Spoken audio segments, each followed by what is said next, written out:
kàn ṣe tòun ni. Now let me tell you, I keep telling you people how social media roll, but it's like you don't want to hear. Mo ti sọ fún yín wípé social media ló ń jẹ́ abẹ́lẹ́kún sunkún kẹ́rù òbẹ́lẹ́kún. That is social media. You don't need to tell people on social media, come and fight for me. You don't need it.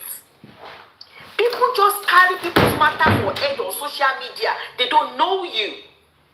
They will just see one video of you and me one tele video and they will start fighting without, even when you come out to say, hey, Jomi, they don't send you. Only Moshe was surprised. Only Moshe was surprised wípé kí ló dé, because I saw mọ̀ pé nǹkan tí mi bá mọ̀ máa sọ fún yín pé mi ò mọ̀. Wọ́n gbé fídíò, wọ́n gbé picture ìyáálé ẹ̀ tí wọ́n kọ sí, but mi ò mọ̀ bóyá Bọ́lá ló kọ sí. Mi ò mọ̀ bóyá Bọ́lá ló kọ, because people on social media are very funny. Wọ́n mọ̀ bó ṣe ń fi orí èèyàn gbára wọn. There is a picture of ìyáálé yẹn tó wà ń ta. Wọ́n wá kọ sí wípé this is my ìyáálé o, ẹ gbà mí o, ogun dé o. Mi mọ̀ bóyá Bọ́lá ló kọ or ara àwọn olólùfẹ́ Bọ́lá ni, because ibi tí Bọ́lá ti ń sọ̀rọ̀ náà gbé fọ́tò yẹn sí, so I can't put it on Bọ́lá because I don't know.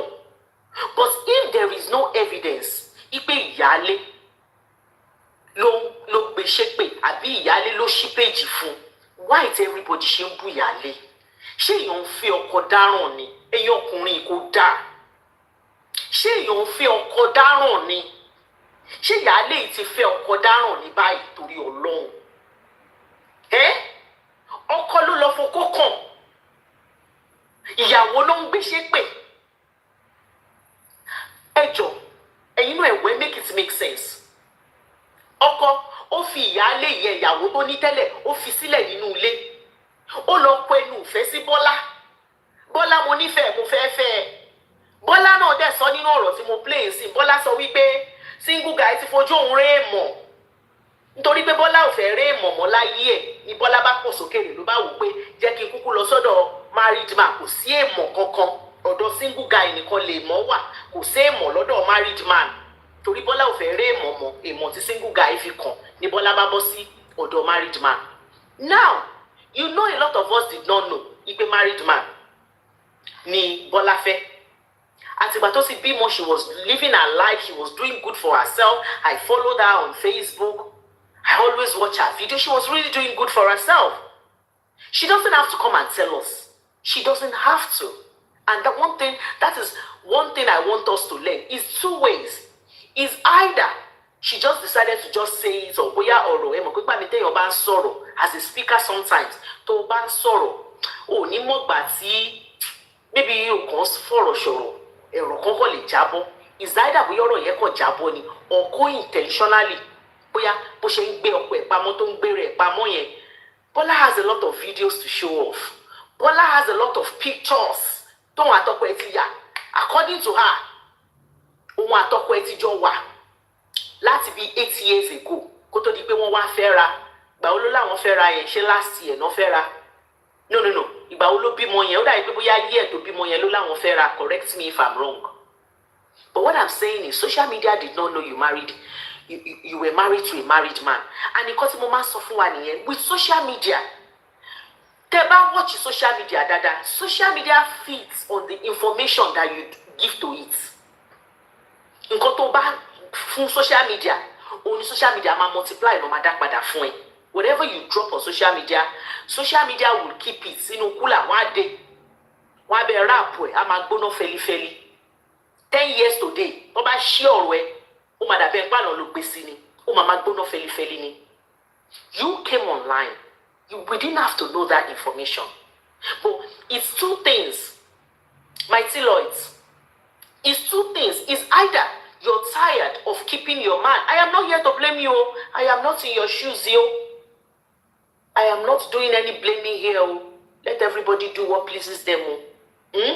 But if while you are doing what pleases you, tó bá hàn ẹ́ lé mọ̀, kó farabalẹ̀ kó gbé. That's just the truth. So you came online to let us know that, oh, I am married to a married man. My husband is a good man. He has never.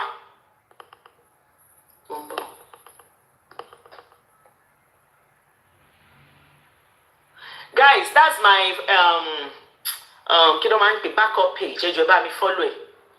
Because I don't know, we might be moving to it. I don't know. A page is always getting kí ló máa ń pè kíní ẹ̀. Ṣé disqualification or whatever. Kò sí show tí mo ṣe ń sìn tí wọn kì í gbé kíní lé. I don't know what's going on. It is the man's fault. Fly free. It is the man's fault. I will repeat it again. Fly free. Ẹ̀yin ọkùnrin, ẹ̀yin lọ dáadáa. Ẹ̀yin ọkùnrin, ẹ̀yin lọ dáadáa. Ẹ̀yin nìkà, ẹ̀yin ló lè, ẹ̀yin ló lójú kòkòrò. Ẹ̀yin ni nǹkan tẹ́ ẹ ní kò kí ń jọ yín lójú. Ẹ̀yin lẹ máa ń wá nǹkan tí ò sọnù kiri. Bẹ́ẹ̀ ni ẹ̀yin ọkùnrin ni. You are the ones. Bó tiẹ̀ jẹ́ wípé àwọn obìnrin mi náà wọ́n á wá gbá yín lẹ́yìn. Àwọn ni sọ̀pọ́tà yín. Ibi tẹ́ bá ti ń ṣe nọ́sẹ̀nsì yín, obìnrin lẹ máa rí tó máa wà lẹ́yìn yín tó máa sọ̀pọ́tì yín. But ẹ̀yin gangan ẹ̀yin nìkà. Mi ò calm down, Mr. Biodun. Mi ò calm down. Oníyàwó sílé, àbó oníyàwó sílé, kí ló sọnù lọ́wọ́ ẹ̀ tó ń wá kiri? Kí ló sọnù lọ́wọ́ ẹ̀ tó ń wá kiri? A lot of yín, ìyàwó tẹ́ gbé sílé gan ẹ̀ tí lè bọ̀. Ẹ máa wá single mother tó ti yó tán. Single mother tó ti yó tán lẹ máa wá kiri. Tó máa help condition yín. Òun lẹ máa wá kiri. A lot of you, I didn't say all of you. Ẹni tó bá jẹ́ titi ẹ̀ kó mú. Ẹni tó bá jẹ́ titi ẹ̀ kó mú. Because tẹ́yìn ọkùnrin, tẹ́ bá fi pọ́nrán yín síbi tí pọ́nrán yín ń gbé. Because ẹ̀yin obìnrin, the only man tó lè ní Sisidupe mi mọ̀ kọ́kọ́ pẹ́ o. Èyí ìwọ tó bá sọ wípé obìnrin yìí ló wá gbé bá mi. Ṣé wá rí ibi tóbìnrin ti wá gbé bẹ́ẹ̀ gan? Ìwọ ló wà ló ní láti respect ìyàwó ẹ̀. Ìwọ ló ní somebody tó ti promise to spend the rest of your life with. It is on you to protect that person's interest. It is not on the woman that you have gone to ask out. Do you understand what I'm saying? It is not on the woman. Tẹ́ lọ bá. Ó dàbí obìnrin sìn, married woman, ẹni tó ti lọ́kọ. Tí èèyàn kan wá tòsí ẹ̀. Tí married woman yẹn wá sọ wípé ṣèbẹ́ni yẹn ló wá tòsí mi. No. It's your own responsibility as a married woman to stay faithful to your husband. So if another man walks up to you and say, I like you, you are the one that is supposed to say to that man that I am not in the market, I am taken, I am a married woman. That is how you do it. Because you are a married woman. So you want to protect your and protect the interest of your husband. And vice versa too for men. So even if tó bá jẹ́ the most handsome man in the world, àwọn obìnrin máa wá ń gbé bẹ́ẹ̀ torí irọ́ wèrè tẹ́ máa ń pa nìyẹn. Àwọn gender yín ni ò jẹ́ kán gbádùn ṣọ́fokùn sí yín lọ́rùn ni. Tí gender mi bá gbé wá bá yín, ṣé wọ́n fokùn sí yín lọ́rùn ni? Ṣé bẹ́ẹ̀ ilẹ̀ mọ̀ pé ti níyàwó lé? Ṣé bẹ́ẹ̀ ilẹ̀ máa sọ fún gender mi pé thank you so much for admiring me, but look I'm actually married to a beautiful woman for that matter. Ọlọ́run á pèsè ọkọ tiẹ̀ fún ẹ and you walk away. But in most cases, ẹ̀yin fúnra ara yín lè máa ń fi ọwọ́ ara yín lọ wá nǹkan tí ó sùn. In most cases, ẹ̀yin lè máa lọ bá obìnrin, lè máa sọ fóbìnrin wípé ẹ láìkí ẹ fẹ́fẹ́. Ìmí inú yín gan tẹ̀ wà blunt. You guys don't lie. You will tell the woman, mo ti níyàwó sílé pọ̀, mo láìkí ẹ, mo fẹ́ fi ẹ ṣe second wife. So it's either kóbìnrin yẹn wò pé ṣé mo fẹ́ fẹ́ ẹ, ṣé mi fẹ́ fẹ́ ẹ, option tóbìnrin yẹn ní nìyẹn. But mistake that obìnrin máa ń ṣe ni pé a máa expect pé kí gender wa kó ṣe tiwa dáadáa, kí gender wa kó look out for us. But mo wá ti rán wa létí sí pé ìlú ti yí, orí ti change. Everybody that is selfish báyìí o. Ẹ mọ̀ ọ̀rọ̀ tá a máa ń sọ yẹn. Take care of yourself. Do you. Everybody is doing them now. Everybody is doing them. That is why you see that some women don't mind. Some women will even tell you, I don't want a single guy. I want a married man. Yeah. Wọ́n máa sọ fún ẹ pé wọ́n láwọn single guys ti pọ̀ jù married man mo fẹ́. So tẹ́lẹ̀ ọkọ bá wá fẹ́ married man, tójú ẹ̀ bá wá ń rí, tójú ẹ̀ bá ń bó, ọgbà ṣaram. Yes, what's my own? Yeah. Tó bá feel pé single guy fún ẹ problem, but they feel pé married man ló fẹ́ lọ bá, all the best. But whatever you see, me, I will now be among the people. You want me to pretend and be among the people that will say,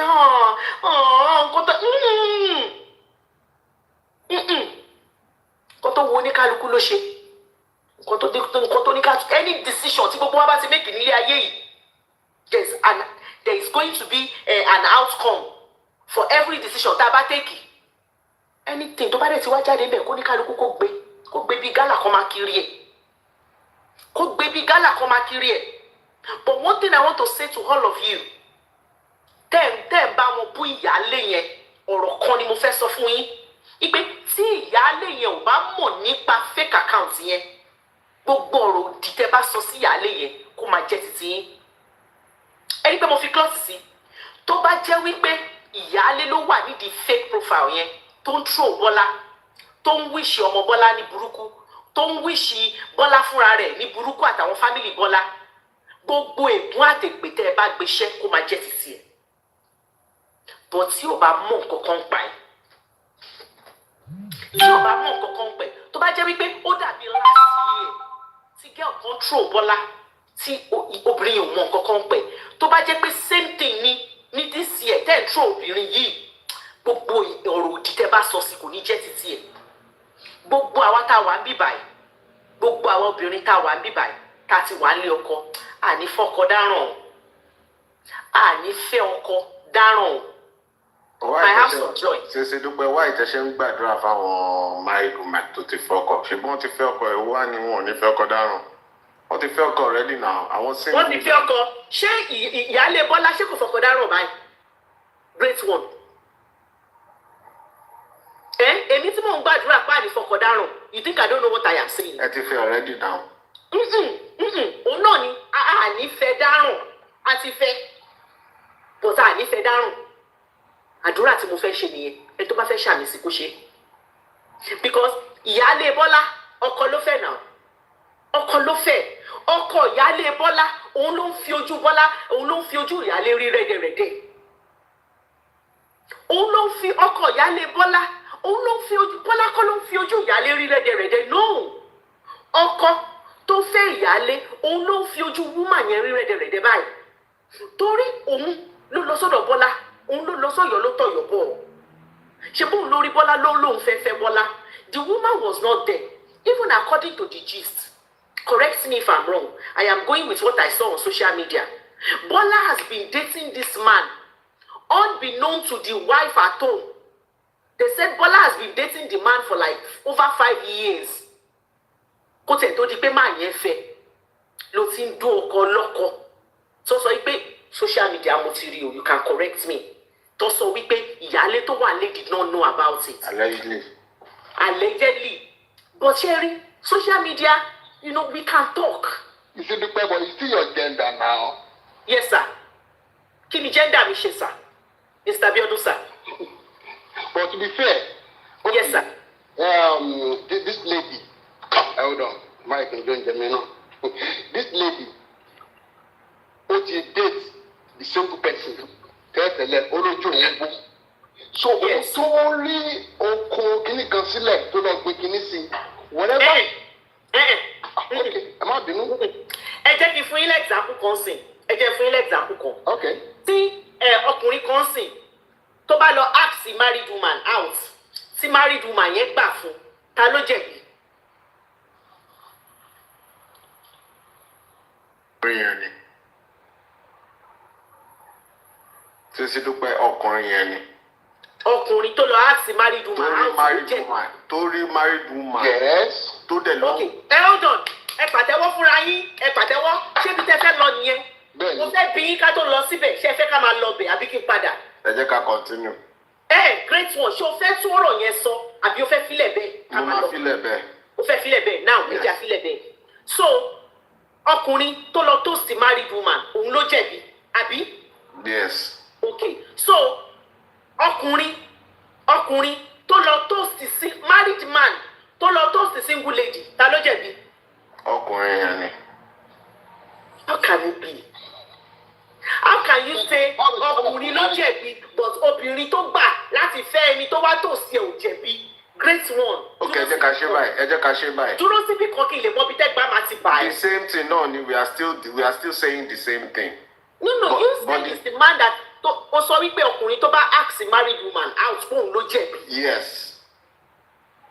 Ọkùnrin tó ask a married woman out ò jẹ̀bi. Òun ló jẹ̀bi. No. Sisidupe, you are missing Great something one, here. hold on. Sisidupe, you are missing something here. Hold on, jẹ́ kí n fún ẹ example. Jọ, tí n bá ń jáde ń sìn, ṣé mo máa gbé sórí pé married woman ni mí?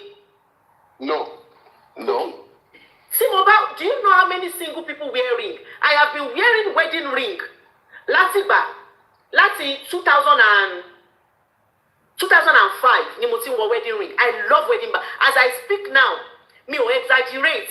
Ṣóre ń tẹ́wà bíbá, màá ní tó wedding band 10. Nínú 10 yẹn, màá ní tó bí 5 tó jẹ́ gold. Tí mo ti ní láti kí n tó lálàá pé mo máa pàdé ẹni tí mo kọ́kọ́ fẹ́ ni mo ti ń lo wedding ring. I don't know. I just asked something for wedding ring. In short, recently ni mi lo eternity mọ̀. Eternity ni mo máa ń like pé tó máa to ríǹgì, tó máa to stones bíi 10 sí yẹn. Mo ti ń lò kí n tó marry. Ní airport ńgbà yẹn, I was working at international airport. A lot of men náà wá bá mi ńgbà yẹn because wọ́n rò pé mo marry.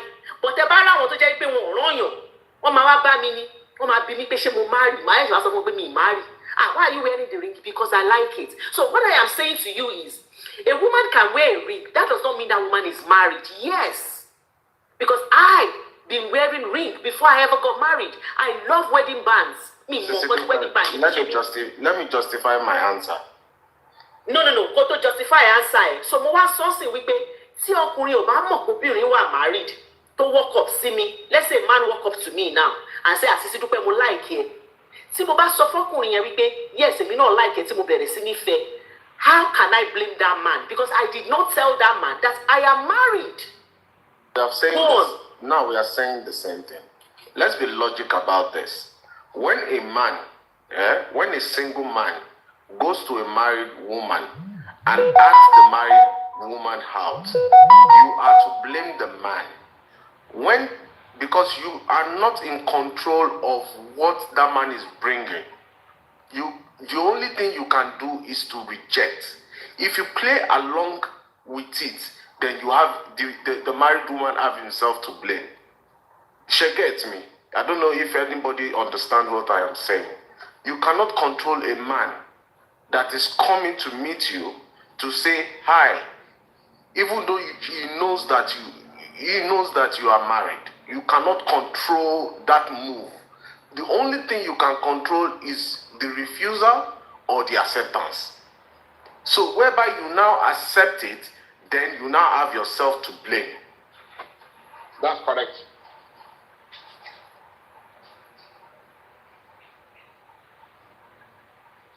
Because that's the way I say it. You cannot stop people from being disrespectful to you, but you can choose to ignore the disrespect. You cannot control it. That's it.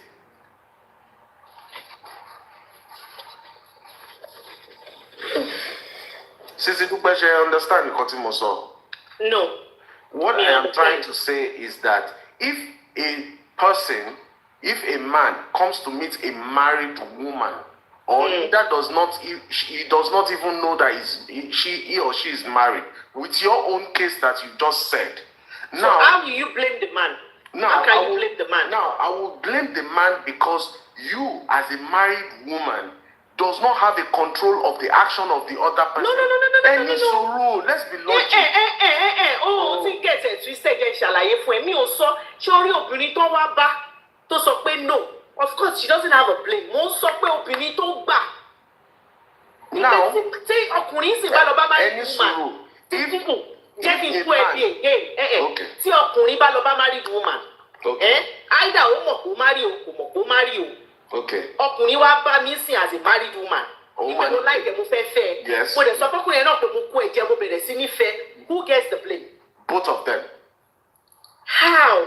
Because ẹ jẹ́ kí n ṣàlàyé fún yín, if a man a single man walks up to a married woman and they both agreed to date, they are both to be blamed. You know why? Because tí èèyàn bá gbé wèrè wá fún ẹ, you with your status kò wá feel pé yes o lè ṣe mistake yẹn, then you are now both to be blamed. But if she rejects you, then he is to be blamed to come and meet you. That is the way it is. Let's be logic. Let's not be emotional about this. No. Me, I'm not emotional. So, Sisidupe, how come, with due respect, ma, how come they want blame woman? You guys are not understanding Mr. Abiodun, the man has the blame for coming to meet a married woman. Now, if the married woman plays along, they are both to be blamed. Yeah. But Bola is not married. Bola is not a married woman. She's a single woman. Bola is a single woman. Is she not? Good evening, ma'am. A single man walking up to a married woman to ask that married woman out. Yes. It is on the married woman to say to the single guy that I am married. I am not interested. Exactly. Now flip it over. So I am now saying that if the woman now decides to date the person, I personally will not blame the man for coming to ask the woman out. That's what me I'm saying. I am not arguing with your own side though. Let's focus on behavior rather than gender. It's about behavior, not gender. So now ask the married woman out. Married woman, no man mo wípé no go area ni o. Má bá mi sọ̀rọ̀ ẹ̀ mọ́ o. Married woman ni mi o. I expect that person to walk away. Okay, now choose it to your own narrative of this story because you don't know if it's the married man that went to meet the married woman. No, you don't know if it's the Bola is the Bola that went to meet the married man.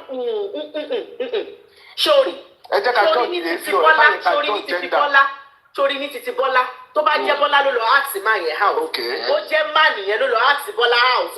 That man is the married one in that situation. Bola was not married. Okay. Bola was not married. Bola is a single lady. You can't blame the woman.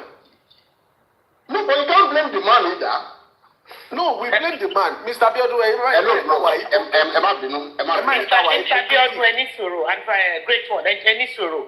And you can set aside with gender at your behavior. Let me tell you, a married person, whether it's a woman or a man in this situation, okay, who chooses to form a romantic relationship or to step out of that marriage, who chooses to form a romantic relationship outside their marriage is, in my own opinion, primarily responsible for that decision.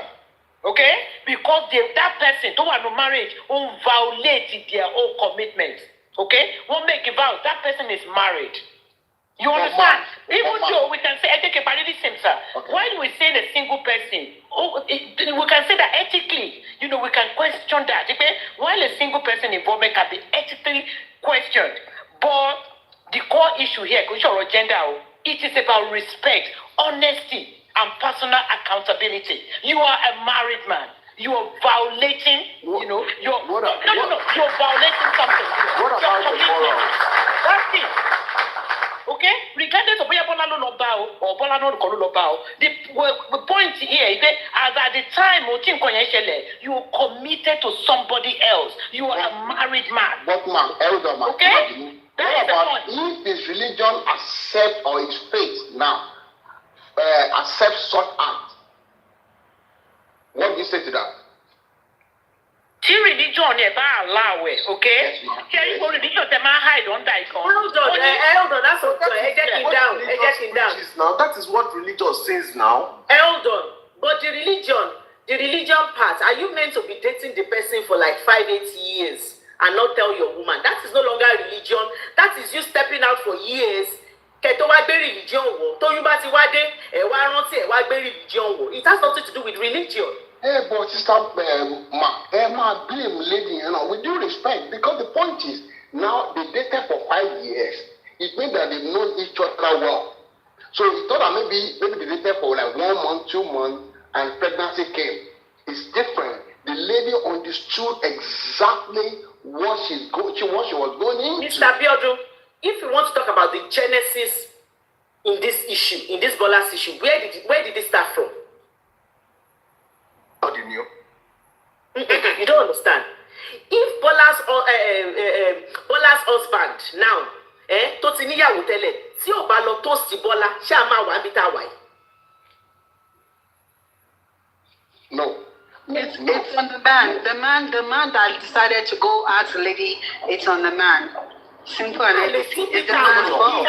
See, Lois, we understand. You see my narrative that I'm saying.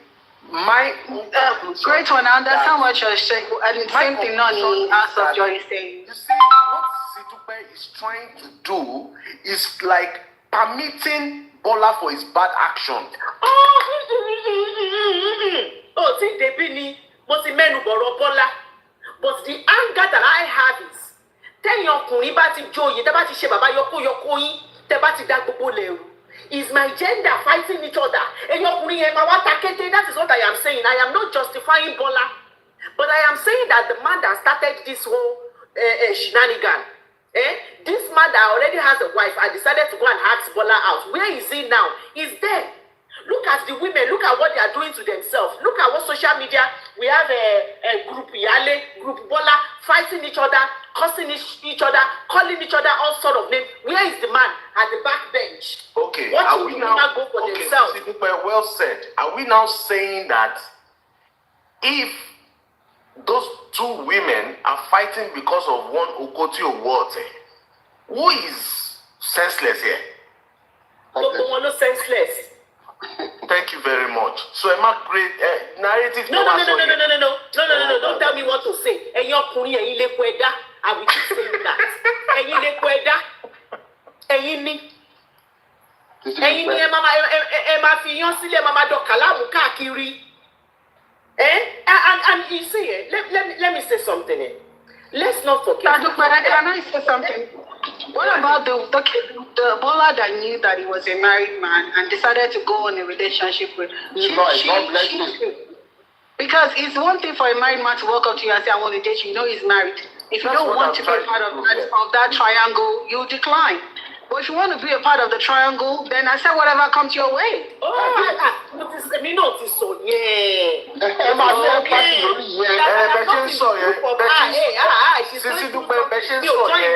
Whatever she's going through, she brought it on herself. Whatever she's going through, she brought it on herself. But I am saying that let's go to the foundation of this issue. Let's not forget the foundation, the bricklayer. Àwọn tó to gbogbo kínní tó wọlé wọn lórí. Kí ni ẹ̀jẹ̀ ìyálé ni question tí mò ń béèrè? This is a contract. For Mr. example, Biodun, hold on. Ẹ jọ̀ọ́, mo fẹ́ sọ for ẹ̀yin ọkùnrin tẹ́ wà níbí báyìí. I want you to know that tẹ́ bá ti ń hùwà ìwò òṣì, tẹ́ bá ti ń rìn rìndìnrìn gbèrègbèrè, tẹ́ bá ti fẹ́ máa yí okó kiri, ẹ máa rántí wípé àfi tó bá jẹ́ wípé ìyálé tẹ́ gbé sílé, tó bá yẹ pé yẹn àti ẹ ti jọ reach agreement because ọjọ́ Friday la gbọ́ pé àwọn couple kan wọ́n ti jọ mọ̀, wọ́n máa fọ́kọ wọn ní go ahead pé ó yá máa lọ gbáwo ẹ̀gbẹ́ lọ. If you are in that such contract with your ìyálé, kí ló fi ń ṣe yàn? Who am I to talk? You can do that. You understand? But if you have ìyàwó tó wò pé òkè ọkọ mi lélẹ́yìí tó dẹ̀ ń ṣe gbogbo wọn bẹ́ẹ̀ láti jẹ́ kí ilé tó wá decide láti gbé pọ́nrún ẹ̀ tó gbé lọ síta, I want you to know, ẹ mọ̀ kó mo máa ń sọ fún yín ẹ̀yin ọkùnrin wípé ìbẹ̀rẹ̀ nǹkan tẹ́ bá fẹ́ torí bọ̀ lẹ́mọ̀ o. Ìbẹ̀rẹ̀, the beginning of I like you, I want to sleep with you, that is the beginning and that is the only one tọ́lọ́ fún yín lágbára láti mọ̀. What will happen lẹ́yìn tẹ́ ẹ bá ti orí yín bọ̀? What will happen lẹ́yìn ìgbà tẹ́ bá ti fọkọ yín kàn? You don't know. But a lot of times ẹ máa lọ fi orí já agbọ́n, ẹ máa ń gbé wálé fún ìyàwó tó wà nínú ilé, and it is not fair, and that is where I am going. If I'm laying more emphasis on that, allow me, because online now they are calling the ìyálé orúkọ tí ò kì í ṣe tiẹ̀, not knowing bóyá òun ló wà ní abẹ́ fake profile yẹn. You guys don't know, and I have seen videos of a lot of people calling her out. Don't shake me fun. I am saying, what if she doesn't know about all these things? What if it's another fake profile like Titele yẹn? Ẹlòmíì ló tún ṣí fake profile Because with social media, let me tell you something with social media. We have a lot of people tó jẹ́ wípé bóyá wọ́n ti gba ọkọ wọn ṣóyẹ yín tí wọn ò rí jà yẹn jà tó jẹ́ pé wọ́n gba ọkọ wọn gbé. Irú wọn náà máa ń pè ní àgékù èjò wọ́n pọ̀ lórí social media. Somebody has taken their own man. They couldn't fight that battle. Probably they left their man for that woman, or even some of them are still with that man, but they are bitter. You understand? They will now be looking for instances. Wọ́n wá sọra wọn di olùgbèjà ọmọ òrukàn lórí social media. So the moment they see, a situation that is similar to their own, wọ́n wá bọ́ sí abẹ́ fake profile to fight for ìyálé tí kò mọ̀ wọ́n rí. And ó ń ká mi lára, because I cannot imagine kọ́kọ́ mi lọ fún kó kọ̀ǹsìn kó wá jẹ́ wípé èmi àti àwọn ọmọ mi ni wọ́n èmi àti ọ̀tá àwọn ọmọ mi ọ̀tá mi àtọ̀tá àwọn ọmọ mi ni wọ́n gbé sí pé lórí social media. Ẹ má lọ ọkùnrin fi ṣe example ẹ̀jọ̀ torí ọ̀nà. nítorí wípé mo fẹ́ ọkọ. So you guys please understand where I'm coming from. If I am emphasizing that, I am allowed, because ìyàwó lèmi náà. Kò sẹ́ni tó gbàdúrà kí ilé ẹ dàrú. Mo sure wípé most people tó discover lẹ́yìn wípé ọkọ wọn fẹ́ yàwó àkọ́kọ́ wọn fẹ́ èèyàn kan. Kò sí, a lot of people did not see it coming. Wọ́n á kọ́ ṣàdédé rí ni. Okay, ó ti wá ṣẹlẹ̀ nìyẹn. So ibi tọ́kọ yẹn ti lọ fi orí jálé agbọ́n sìn. Agbọ́n yẹn wá já sóun lórí. Ó wá ń já sí èmi lórí nínú ilé tèmi wà tí mo jókòó sí jẹ́jẹ́. That is not fair. Because if ọkọ yìí tí ò bá lọ bá Bọ́lá, yes, you can say why ti Bọ́lá fi gbà. I agree. But òun ló kọ́kọ́ lọ bá Bọ́lá. Kí ló sọnù lọ́wọ́ ẹ̀ tó ń wá kiri? Ẹ̀yin ọkùnrin ẹ lọ ṣiṣẹ́, ẹ lọ wáṣẹ́ kúṣẹ́ ọwọ́ yín. Ẹ yé wá single mother tó ti yó tán. Sisidupe. Allow me rant, please. I saw a video today where one woman, married man lòun fẹ́, nǹkan tó bá fẹ́ ṣẹlẹ̀ kó ṣẹlẹ̀. Òun ti yó, òun ti ṣiṣẹ́ ọwọ́ òun ò retí kí married man kọ́kọ́ wá bọ́ òun. Owó òun lòun fẹ́, and there is a lot of you like that. There is a lot of you, singles and single mothers out there, single mothers especially. Tẹ́ believe pé ní kankan tẹ́ fẹ́ fi owó ọkùnrin ṣe ti lówó yín. Tó bá ṣáà ti fẹ́ yàwó kó fẹ́ ẹ̀ràn kó ṣáà máa wá bá yín sùn kẹ̀dẹ̀ máa bímọ kẹ̀dẹ̀ fi ṣadé orí. Ẹ wá máa ní mo ti ṣiṣẹ́ mi, èmi kò ṣe owó kankan ni mo fẹ́ gbà lọ́wọ́ ẹ̀. Kò dáa, ìwà ìkàlẹ̀ ń wù. It's not fair. So because now God has blessed you, o ti ní owó ẹ lọ́wọ́, kí ló dé tó lè dúró kó fọkọ tiẹ̀? And the audacity that you people have, the confidence when you are talking, and a lot of all these women, Jesus Christ, sharing a lot of all these women, Thomas sọ pé mo ti ṣiṣẹ́ mi ò respect owó kankan lọ́wọ́ ọkọ ẹ̀, tọ́kọ ẹ bá wá fẹ́ mi mo fẹ́ nìyẹn, owó ọkọ ẹ̀ kọ́ ni mo fẹ́ gbà, mo ti níṣẹ́ mi lọ́wọ́. Sherry, if the table were turned, Sherry gbogbo àwọn obìnrin, tí table yẹn bá turn tó bá jẹ́ pé àwọn ni first wife, Jesus Christ. Tí àwọn obìnrin bá jẹ́ first wife, obìnrin tó bá súnmọ́ ọkọ wọn, wọ́n máa gé orí ẹ̀ tọrùn ni. Wọ́n ní gé orí nìkan, wọ́n á gé pẹ̀lú ọrùn. Gbogbo ẹ̀ náà máa gé kúrò láwọn obìnrin alára gbígbóná yìí. Nǹkan tí wọn ò lè gbà náà máa fi ń lo obìnrin ẹgbẹ́ wọn. Married woman tó wà nílé ọkọ ẹ̀, òun kọ́ ló bà ti ẹni obìnrin tó wà ń ta jẹ́ tí ò tí ì rọ́kọ, òun kọ́ ló bà ti ti yín jẹ́. Bẹ́ẹ̀ ni, òun kọ́ ló bà ti ti yín jẹ́. The fact that you've been unlucky in love, wait your turn. Bola said it herself. You want me to play it again? She said, ó ní ìgbà tí single man kan ti fojú òun rí kinní kan, kò sí obìnrin kankan tó wù láti fẹ́ married man. Kò sí obìnrin kankan tó wù láti fẹ́ married man. Ó ní kò sí obìnrin kankan tó fẹ́ lọ bà ilé obìnrin kan jẹ́. And I'm thinking, they know what they are doing. So don't come here and give me blasphemy. Mo ṣe ní wípé ṣé ẹ rí bí mo ṣe wà yín sìn, any decision tí bá make, I always say whatever decision tí mo bá make, anything tó bá ṣẹlẹ̀ lẹ́yìn decision yẹn, it is on me, because mi kì í ṣe baby. Yàgbé má kì í lọ jẹ́ ní. Exactly.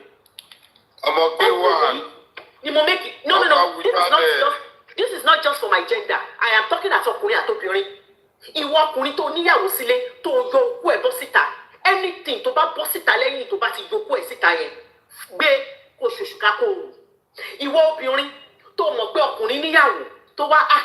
tó lóun fẹ́ fi ẹ́ ṣe ìyàwó kejì àbí ìyàwó kẹta tó sọ wípé máa bọ̀ máa fẹ́ anything tó bá ti ṣẹlẹ̀ lẹ́yìn ẹ̀ gbé kó o bí gálà bẹ́ẹ̀ ni everybody will carry their cross. There is no pity party for anybody. Bẹ́ẹ̀ ni mo sọ any married woman tó decide láti lọ USS síta láti cheat ọlọ́pọ̀ ẹ̀ anything tó bá ṣẹlẹ̀ lẹ́yìn tó bá cheat ọlọ́pọ̀ ẹ̀ kó gbé bí gálà kó gbèrú kò sí pity party fẹ́yàn kankan. Ṣé bí gbogbo wa là ń ṣe do you everybody is doing them but there is always going to be a repercussion for every action tá a bá take. There is going to be a repercussion. So the problem that I have with all these, ready-made single mothers, ready-made, tẹ́ bá fẹ́ wá bú mi, ẹ lè bú èmi. I was once a single mother. Mi ò fi ọkọ lọ́kọ. I was once single. Mo dẹ̀ ní ọmọ dání. Mi ò fi ọkọ lọ́kọ. You think ọkọ lọ́kọ did not come to me? Àwọn ọkọ lọ́kọ tó ní cash lọ́wọ́. They think they didn't come to me. But èmi tí mo mọ̀ pé bí mo ṣe rómoró yìí, mi lápọn, mi ò lè jẹ kọ́kọ́ tán, mi ò débẹ̀. Ẹni tó bá wá lè jẹ kọ́kọ́ tán tó lọ síbẹ̀ kó jẹ̀kọ́ ẹ̀ kó yó. Kó jẹ̀kọ́ ẹ̀ kó yó.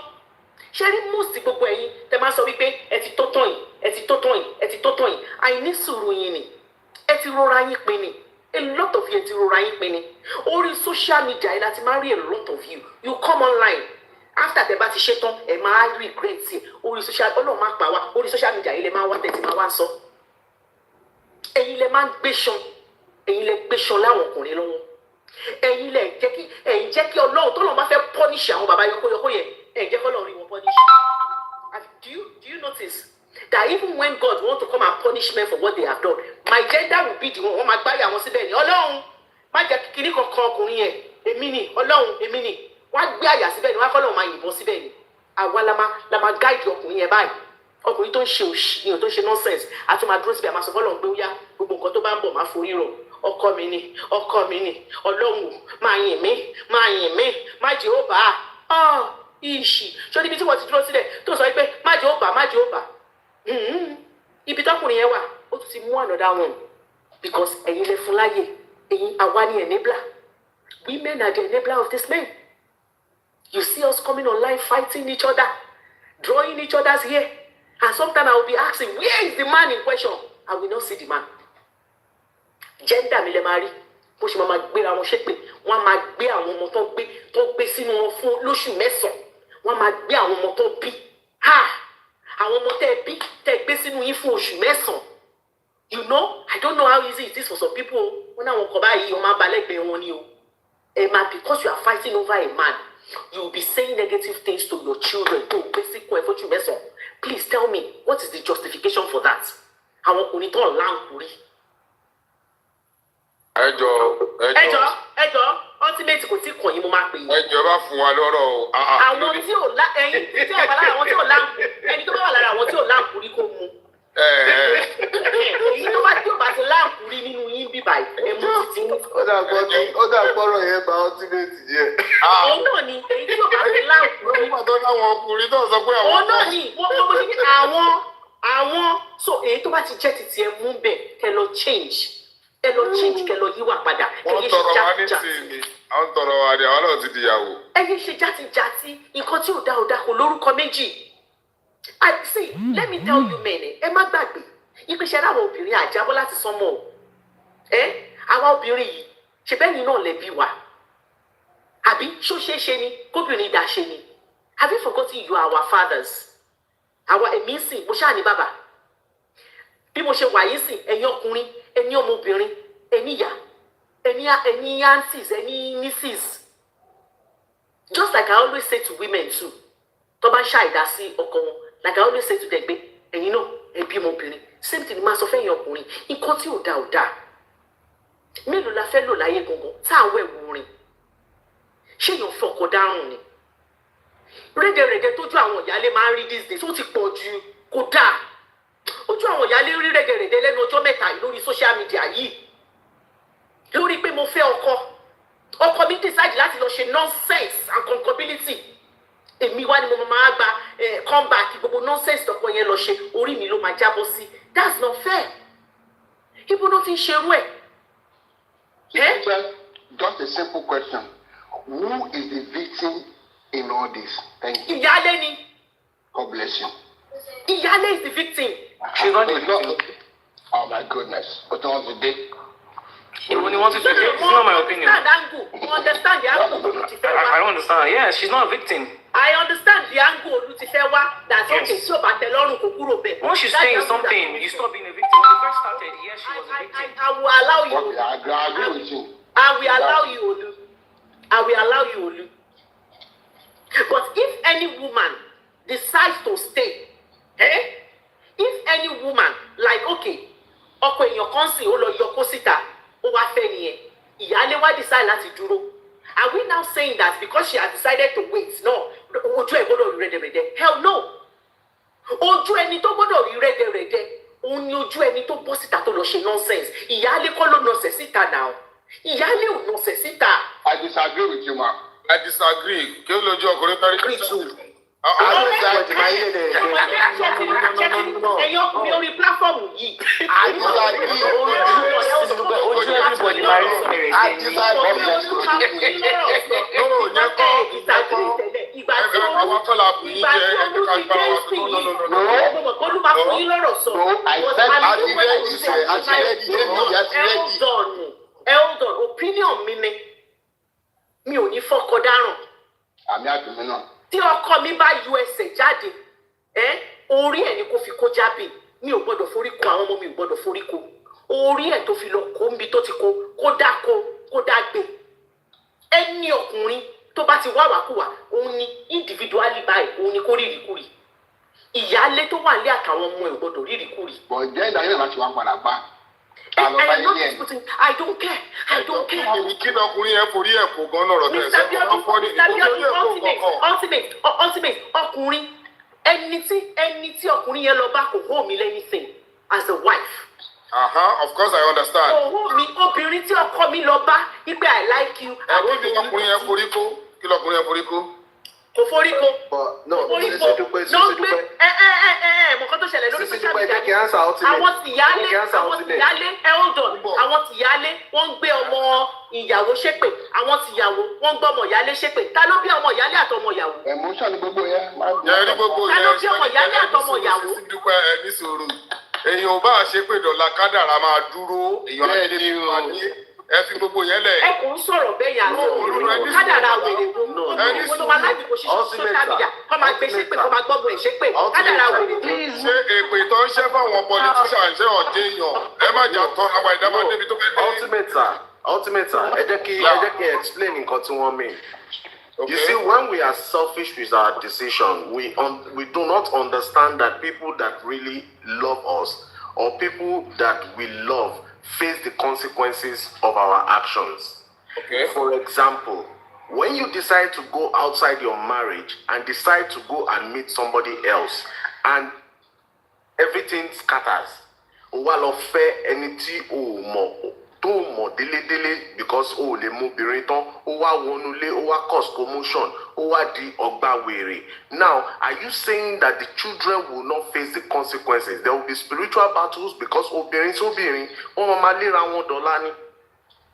Now, that is what Sisidupe is saying, that ó yẹ kí ọkùnrin face consequences action tó ń ṣe, not the woman tó wà nínú ilé àbí ọmọ tó wà nínú ilé already. That means that our action that does not consider our partner or our wife before we go and mess up, we need to consider that before we make such mistakes. Majority in my own side, I don't see that mistake. Majority analyze points here. Majority of the children that have grown up to be adults today in polygamous, way of bringing are traumatized to tomorrow, and that is why they do not know how to love a woman till tomorrow. That is what we are trying to say. Lè rí ọkùnrin tó jáde láti polygamous family, for him to treat a woman right, that means that òun got it to ara ẹ̀ bí, because he did not grow up in a loving one-on-one family. Instead of ọgbà wèrè tí wọ́n play politics tó jẹ́ house of commotion. And that is the reason why we see young men of today born in, disrupted houses, disrupted home, long break àwọn obìnrin, long destroy, long sọ àwọn obìnrin, the single mothers, the ẹni. That is what she's trying to say. Consequences yẹn ló ń boom around nísìn. Okay, Shetland. Number one àti máa kọ́ clear fún yín bẹ́ẹ̀.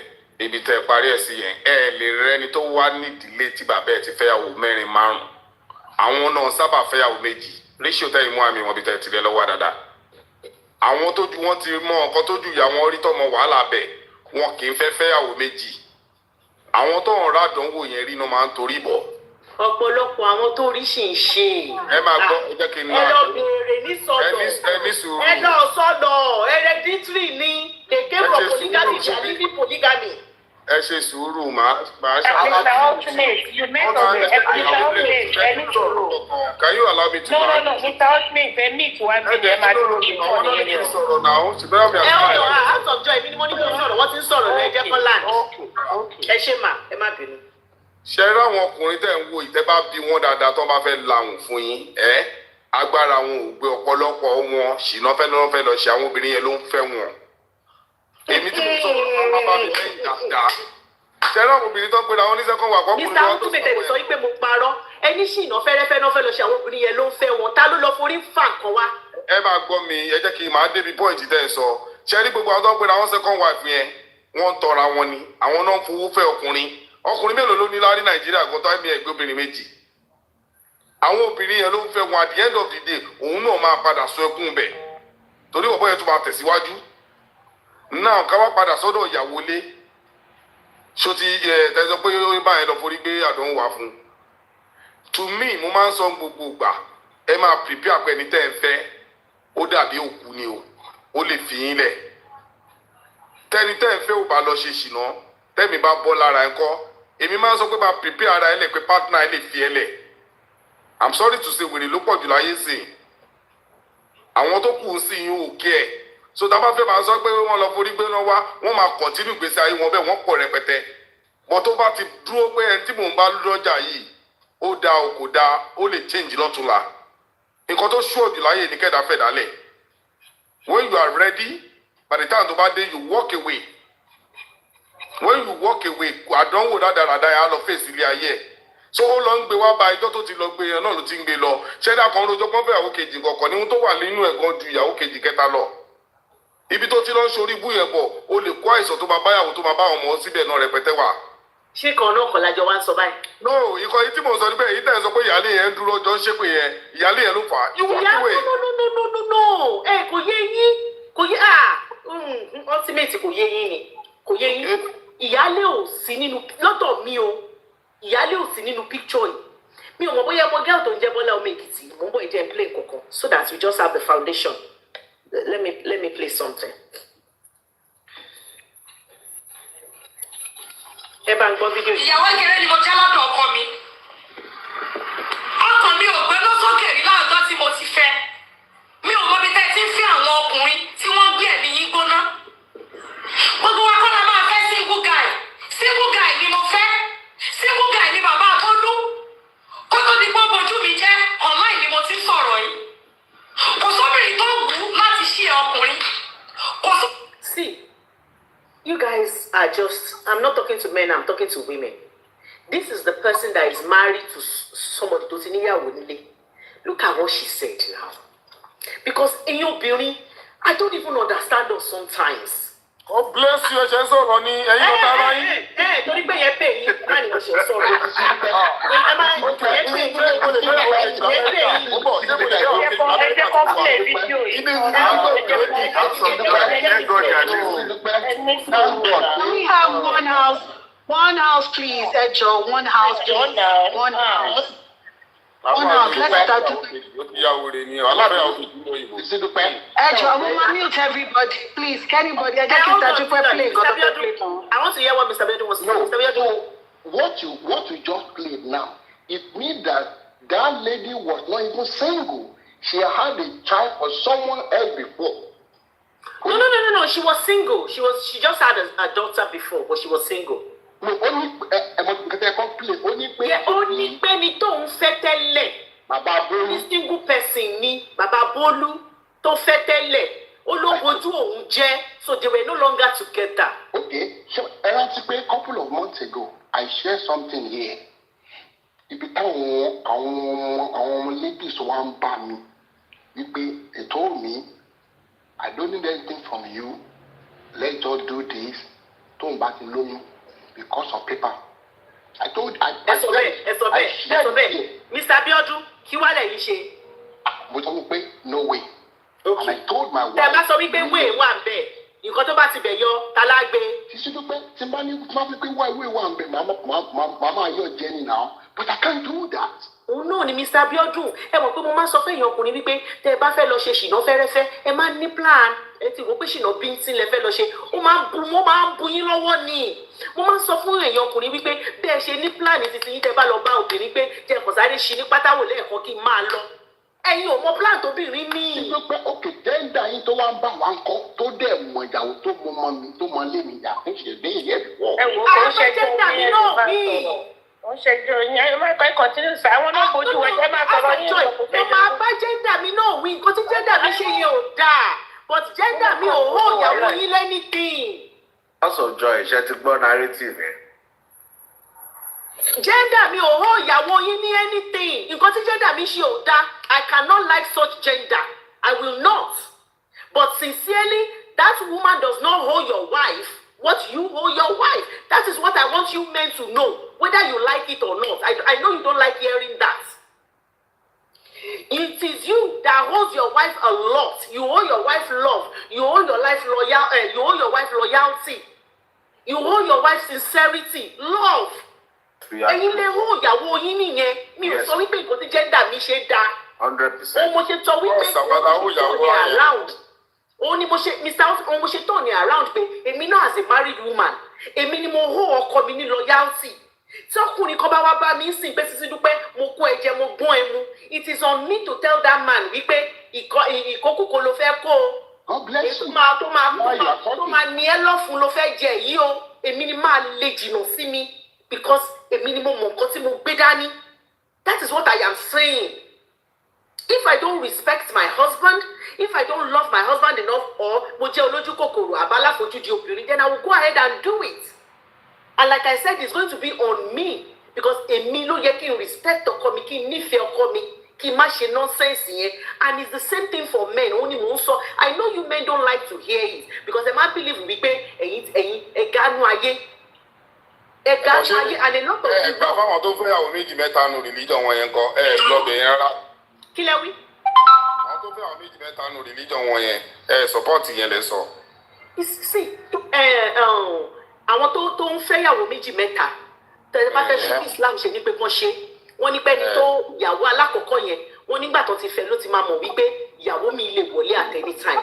Ṣé mo pé tí n bá lọ fẹ́ràn èèyàn yẹn sì ti mọ̀ pé ìyàwó mi lè wọlé it will be crazy of me kí ìyàwó mi wá wọlé kí n wá máa ké ṣé mo wípé mo rí kí n tó ṣe I'm not there I can't talk on that because agreement láti lẹ̀ ni ṣóyé yín pé bọ́kọ mi ṣe ń fẹ́ mi sìn in the Muslim way ọkọ mi ti sọ fún mi pé mi ò ṣe oníyàwó kan wọn láwọn ọkùnrin kan wà bẹ́ẹ̀ tó máa ti sọ fún ìyàwó wọn tó máa ti fẹ́ pé mi kì í ṣe oníyàwó kan o so ìwọ tó fẹ́ wọlé tó dẹ̀ sọ fún ẹ wípé òun ò kì í ṣe oníyàwó kan which means ìyàwó mi lè wọlé ìgbà tó máa wọlé ló mọ̀ it's different but èmi tí ọkọ mi mú mi lọ tá a jọ lọ ṣe for better for worse it's different for the air till why do us apart. Ti pẹ́ ẹ máa sọ nítorí pojú tẹ fi ń wọ ọ̀tọ̀ ṣẹ́ fẹ́ gbò tọrọ ẹ ó lè kúrò létí obìnrin èmi ò fẹ́ tọ̀yìn ṣó ti yẹ yín ẹ lọ sí báìbù yín náà èèyàn mélòó ló wà ń bẹ̀ ló fẹ́ yàwó kan kì í ṣe pé à ń support kan ṣe máa fẹ́ yàwó jọ but reality tó wà ń bẹ̀ lélẹ́yìí ṣe rí èmi máa fẹ́ kóbìnrin ti rí ọkùnrin pé ó lè ṣe nǹkan tó rò pípí ara ẹ̀ down. See, I won't argue with you Mr. Ultimate that is you. Tẹ́yìn bá ní àwọn obìnrin lára òdì yín tẹ́fẹ́ kọ́ máa ronú bẹ́ẹ̀ yẹn ẹ̀yin nìyẹn èmi I won't fault you for that. Okay, but you realize bẹ́ẹ̀ tẹ wàá lo òyìnbó lẹ́yìn kí single mother pọ̀ Nàìjíríà.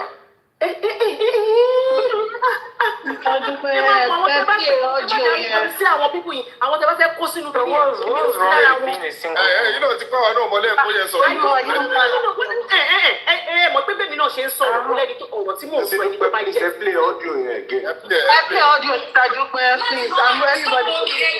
I meet everybody so that èmi náà ní sọ̀rọ̀ máa jẹ́ kẹ́ gbọ́.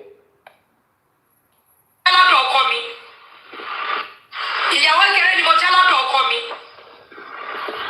ọkàn mi ò gbé lọ́sọ̀kè rí láàjọ tí mo ti fẹ́ mi ò mọbi tẹ́ ti ń fẹ́ àwọn ọkùnrin tí wọ́n gbé ẹ̀mí yín gbóná gbogbo wa kọ́ la máa fẹ́ single guy ni mo fẹ́ single guy ni bàbá àbọ́dún kó tó di pọ́ bojú mi jẹ́ online ni mo ti ń sọ̀rọ̀ yìí kò sóbìnrin tó wù ú láti ṣí ọkùnrin kò sóbìnrin tó wù ú láti lọ máa disturb obìnrin ẹgbẹ́ ẹ̀ níbi tó wà àwọn ẹlòmíín lọ bẹ̀ torí ojú kòkòrò torí mo níṣẹ́ ọwọ́ mi mo make little change mi lọ́wọ́ sí ilé oge tó gé jẹ.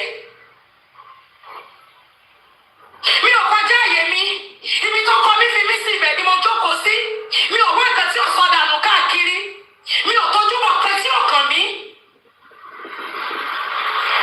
èèyàn kan máa ṣàgbá lé I don't understand ṣé kó jáde lọ fún ẹni ṣé kókó jáde lé fún ẹni ṣé ọmọ ibi tó ti ń bọ̀ ni ó lè jókòó sẹ́gbẹ́ gẹ́gẹ́dẹ́ tiẹ̀ ẹ máa wá nǹkan tí ò sọ dànù káàkiri you are expecting too much. Yeah, that's the video. That's the video. Hold on, House of Joy. Okay, share me look on it.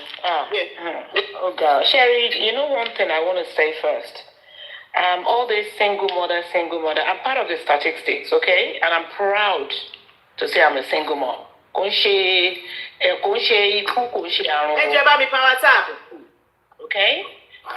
Then we have single fathers as well. So the society where we come out single mother, Bola told me House of Joy. Single fathers, you know. Aside, you know. Sherry, a lot of you, this is my own opinion. A lot of you married men, especially Nigerians, you are single, married bachelors. You are married bachelors. You're married, but your actions, your activities outside your marriage, single man. Single man. You don't respect your marriage. You don't respect the vows. Commitment. You don't even understand the word commitment. The vows. And you'll be justifying it. Baba mi níyàwó kìíní kan. Ó wà nínú Bible. Tí o bá ti marry, òun láti rò pé kìíní kan. Stop disrespecting your wives. Àwọn ìyàwó obìnrin tẹ́ gbé sínú ilé. Tẹ́ pè wọ́n níyàwó. Stop disrespecting them. Òun ló máa ń fún àwọn èèyàn tó fi ní audacity irú Bọ́lá ọmọ Èkìtì yìí. I listen to some of our videos. Ó ní audacity, ó ní courage àti confidence láti máa sọ̀rọ̀ sí ìyàwó nulẹ̀. Kí la wá ń pè ní legal wife gan-an? It's just paperwork lásán ni gbogbo kíní ẹ̀ mo ṣe wò sí. It's just ordinary paperwork. Ẹ gbàgbé pé bóyá èèyàn kan ló lọ bá èèyàn kan, èèyàn kan ló lọ bá èèyàn kan. How are you protecting ìyàwó tó wà nulẹ̀ yín? Báwo lè ṣe ń protect wọn? Ṣé wá rí ẹ̀yin obìnrin àti sọ́sọ́sọ́ ẹ̀ lọ́rọ̀ gbọ́? Ṣé marriage na by force? Ṣé marriage ṣe na by force ni? Èmi ò mọ nǹkan tẹ́ ń gbé àwọn I'm so sorry with all due respect. Ọkùnrin ò ń ṣe nǹkan téèyàn ń gbé gàgàgà. Tẹ́ máa ṣe wàhálà lé lórí. Tẹ́ máa para yín lé lórí. Wọ́n dàbí wifi ni wọ́n máa ń fò káàkiri ní hotspot. Wọ́n ń fò kiri ni. Nítorí bàbá ṣe ń wa bóyá bíi 10%. Ló máa rí ẹ̀ tó wà committed nǹkan tí wọ́n ń pè ní vows ó máa understand that vow tó dẹ̀ ó máa respect ó máa abide by it. Nísìnyí àti wá gbedé bíi pé àwọn side chicks nísìnyí wọ́n ní audacity láti máa ṣe anything tó wù wọ́n pẹ̀lú ìyàwó lé. It's so unfair. It's disheartening as well.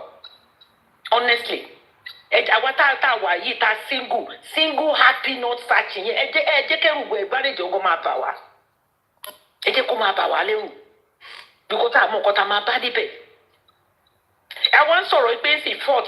Sisidupe was right. The victim was the wife at home. She was the victim.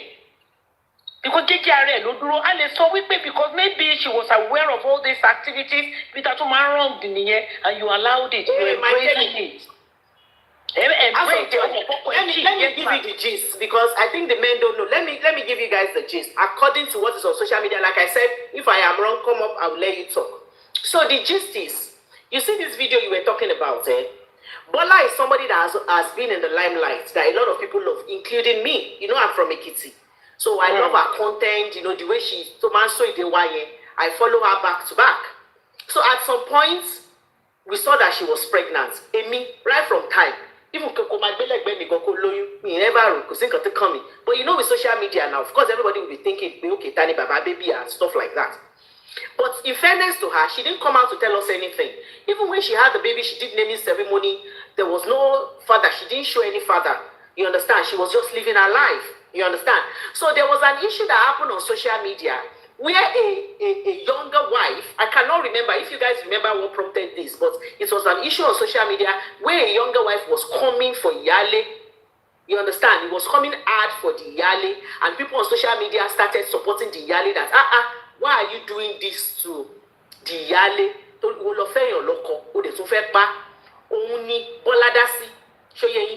So this video, I love this video because this video was not made when she started having issue with social media people because she married a married man. That's why I love this, because if she had said this when the thing was happening, we can say, oh, it was pressure. She was just trying to say things. She did not say this then. As at this time, there was no pressure coming from anybody towards her. Nobody even knew then that she was married to a married man.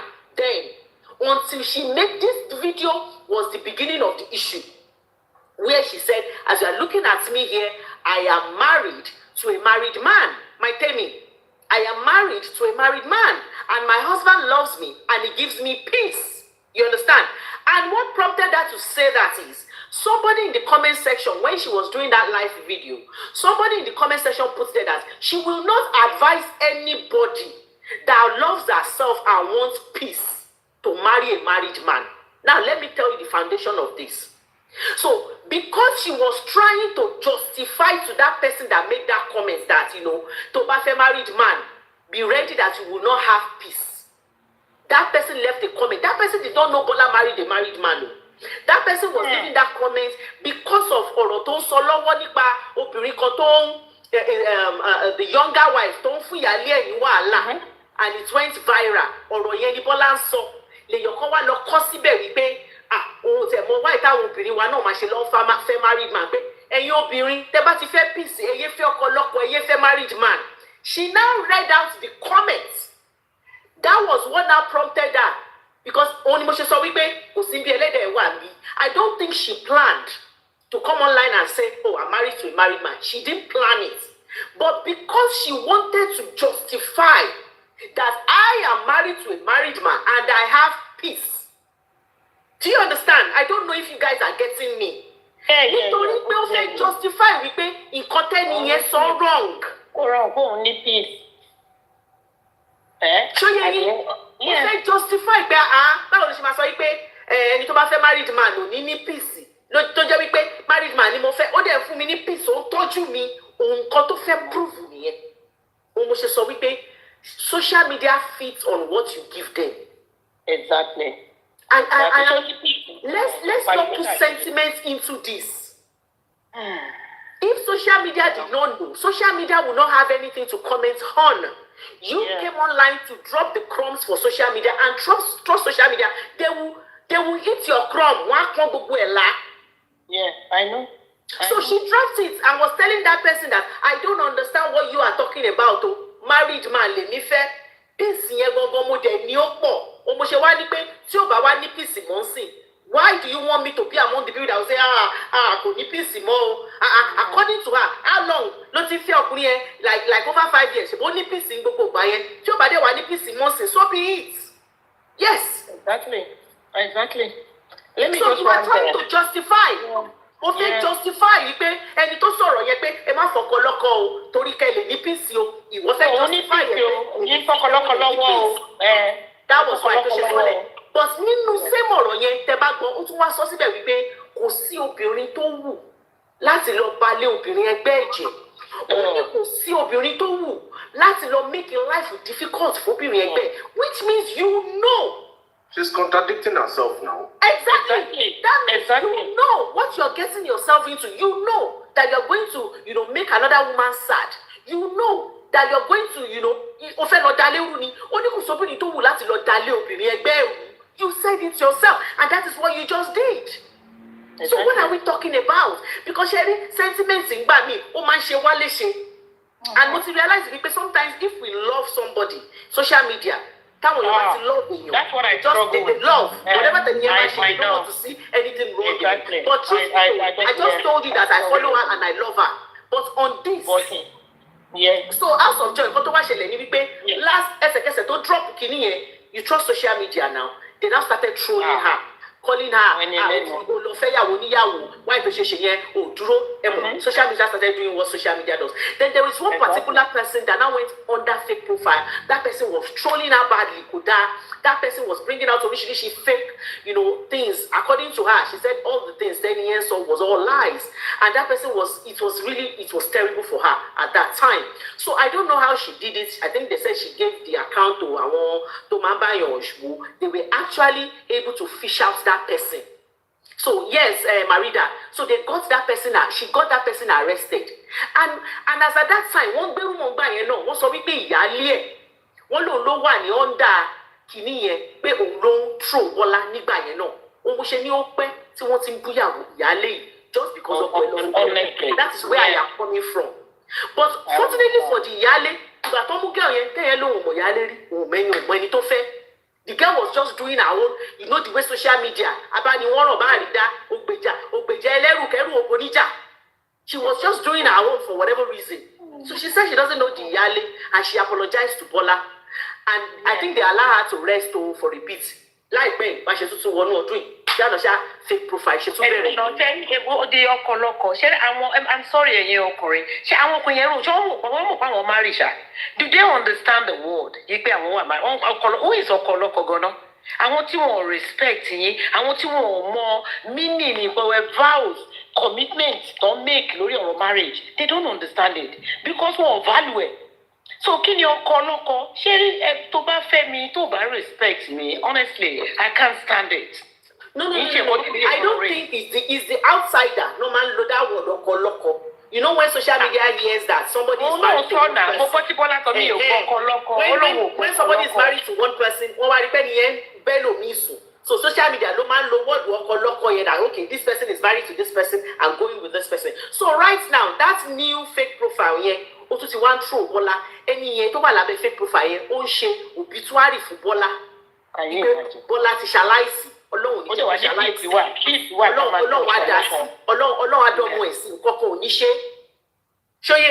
so now this trolling was far hotter than the last one, and I think Bola now too is now giving the impression to her followers like is it Ayale that is under the fake profile. If you tell me one logo now, yeah, she did a video. I saw a video. Give me evidence, Yale lower. Especially when someone has happened last year and the person eventually came out and said she doesn't know the Yale. How dare you people now? That is where I am coming from. I know, I understand. You know what this woman's own? I know. One question to money for submission on it. Okay, if you're dating a woman, you're a married man, side chick or whatever you call them, ó ṣe fídíò fún ìyàwó tó gbé sínú your legal wife tó wà nínú ilé ó ṣe fídíò fún bẹ́ẹ̀ sí níbo kí ni a tún sọ̀rọ̀ House of Joy because àwọn náà mọ̀ pé àwọn làwọn lọ gbé ìyàwó yẹn ìyá ẹni tó wà nílé wọ́n mọ̀ pé àwọn làwọn gbé on the platter of gold léyàwó lọ́wọ́ wọn ń sọ̀rọ̀ ẹ mọ̀ pé gbogbo kíní obìnrin lẹ máa gbọ́ tó ń jà ní gbọ́kọ́kùnrin sàn kankan Mr. Korede mo rí yín. It's not fair, sir. Honestly, everything, anyway, men are the price now. But I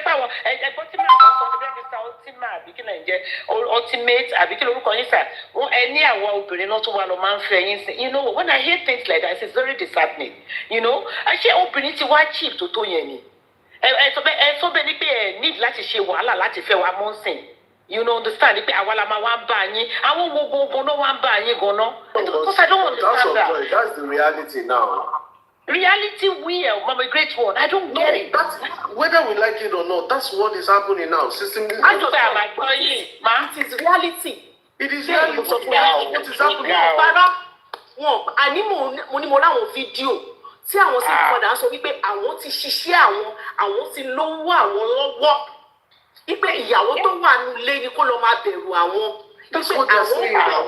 Àwọn ò tẹ̀ wá, they are saying they are coming, that they are not coming for your husband's money because they already have their own money. Ẹ lọ wo social media, wọ́n kún bẹ́ẹ̀.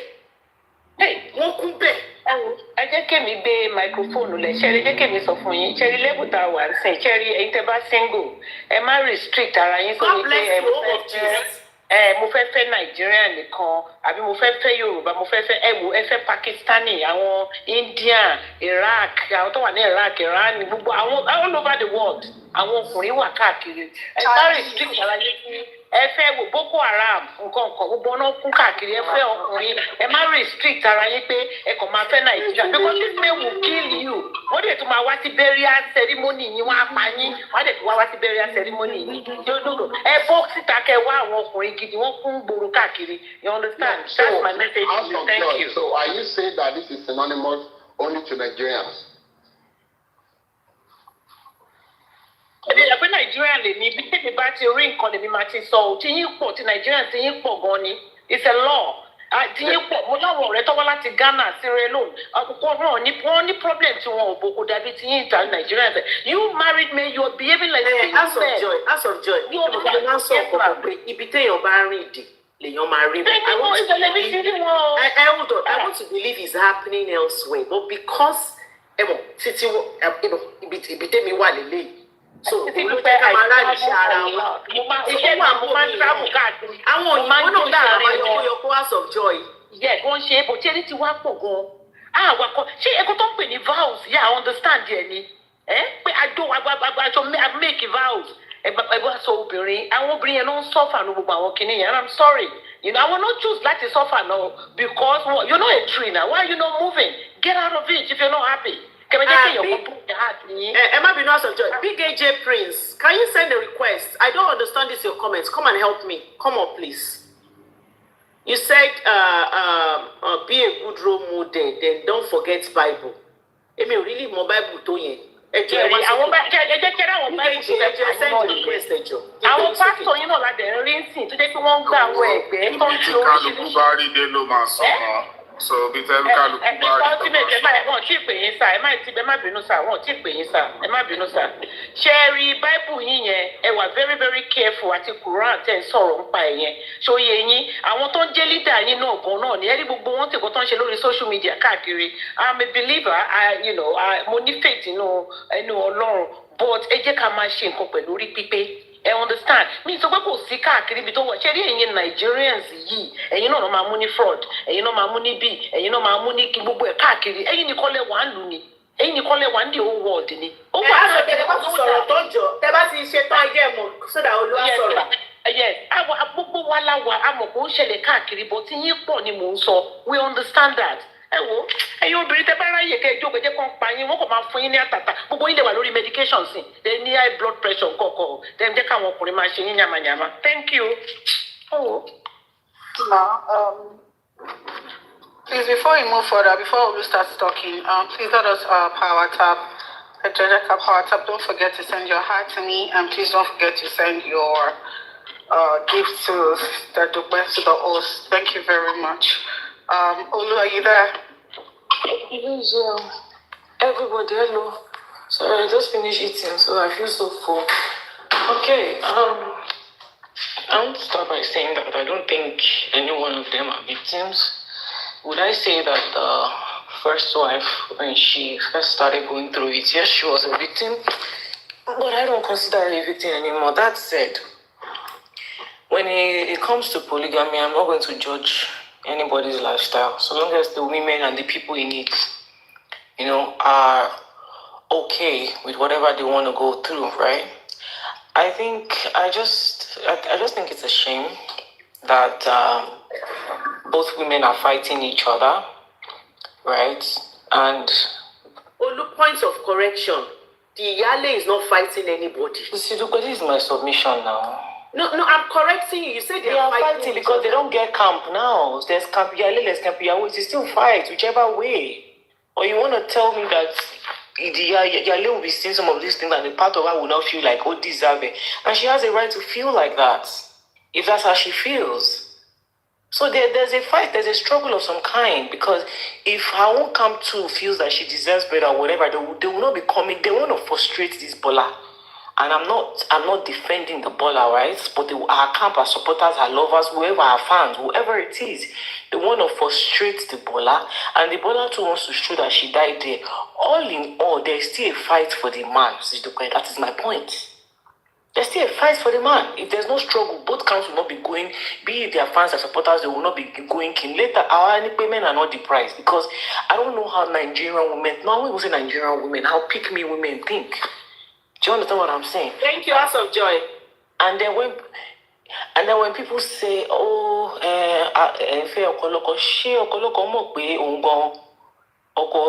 because some of it, I don't know how they lose. You see, with men, especially African men, in my opinion, they don't get accountability, and we want to always talk about how they don't have accountability. But I think a lot of times we women are to blame too for the reason why they don't have any accountability. I don't care if you were there first, if you were there second, and this is my opinion. No human being to me, apart from my own child and my money, is worth fighting for. I only fight you if you come from my money, you come from my life, or you come from my child. Any man, and before anybody says, Kenny, I've had a man cheat on me. If I want to pay me, go, hey, I'm with your man, I stop with your man, send picture evidence. Okay, me more so.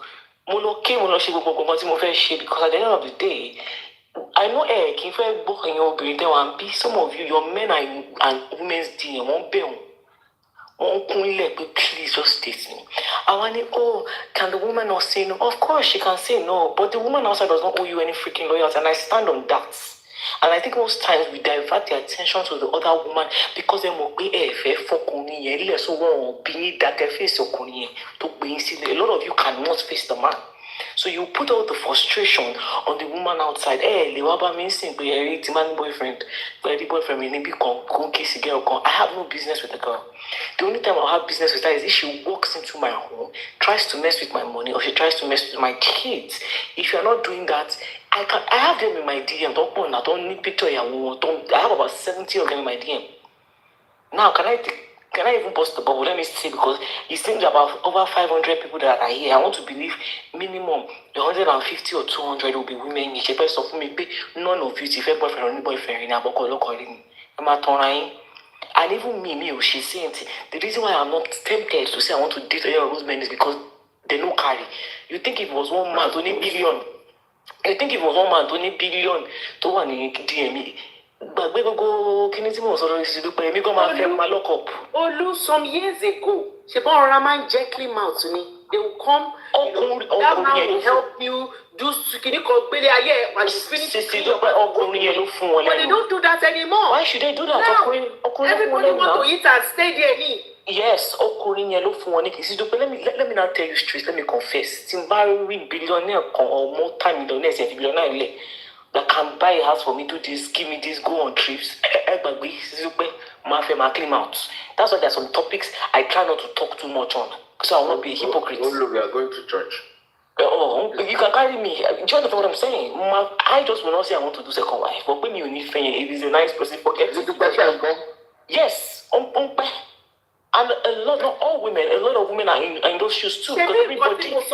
Yes. She only know my not toast the married man. I will not toast the married man for what? I won't.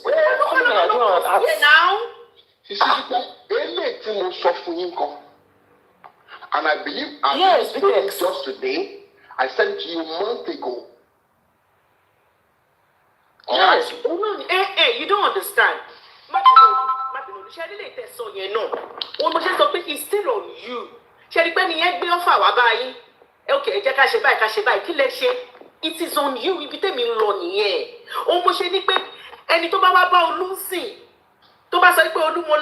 I like what I see. It is on them because don't you guys get it? I'm so sorry. I'm not going personal with you. I'm going to this lady.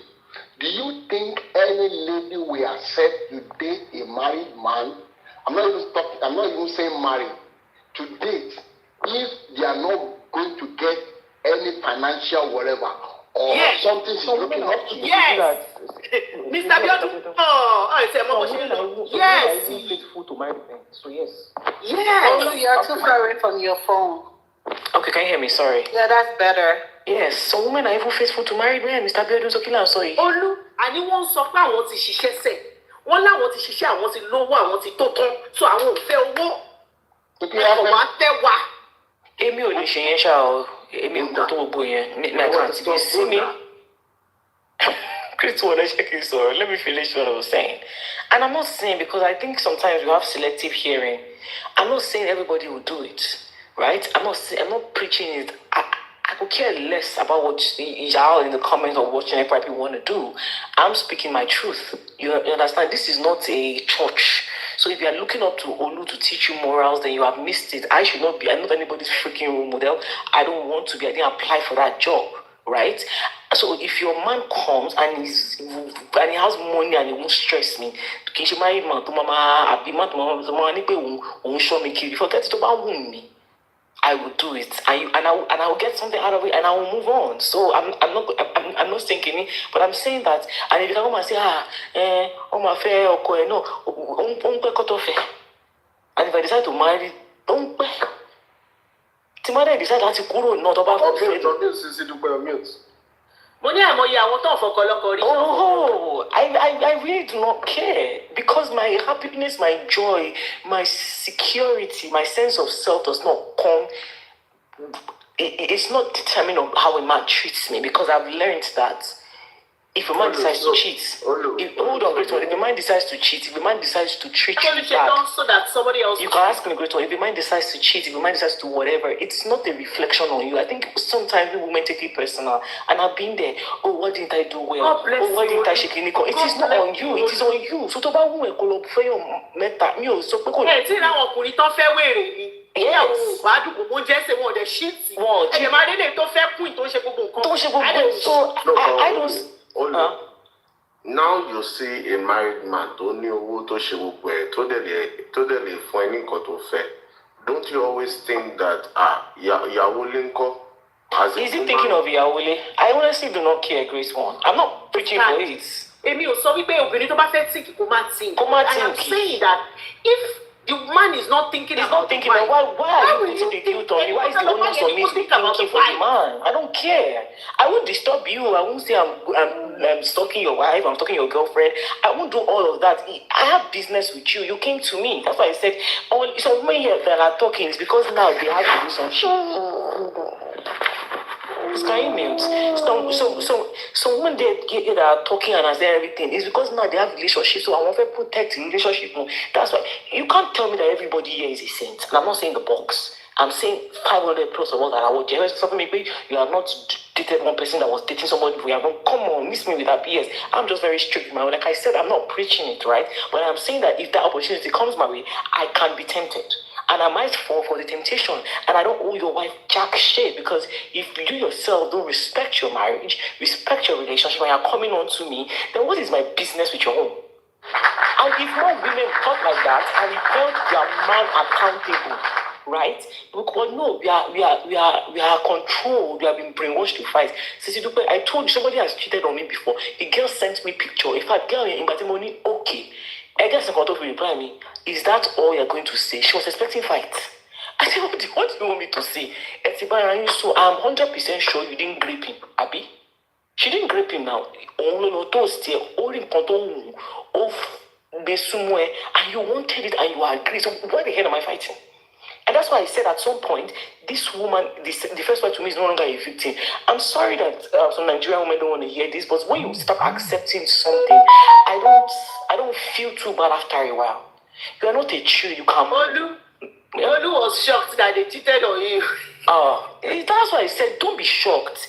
People will cheat regardless. You can be Queen Cleopatra with all the you can be Medusa.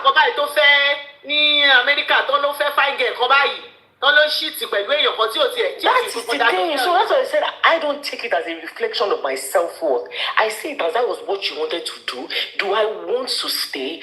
I will determine. Do I want to go? I'll determine. That was why when we spoke on Friday, Sisidupe, what is this man saying? Where he likes to watch his wife skin up in the car. I say most of you are in open marriages. It is just that it's open on the man's side. Is that not what some of these things is? Is this man not in an open marriage? But we were quick to condemn. It's just like if me, I'm a married person now, I have a relationship, and a man comes to toast me, because some of us say, the woman should have said, do you think that man that is coming to toast me is the one that should be thinking of coming, or is the one that should be thinking of my boyfriend?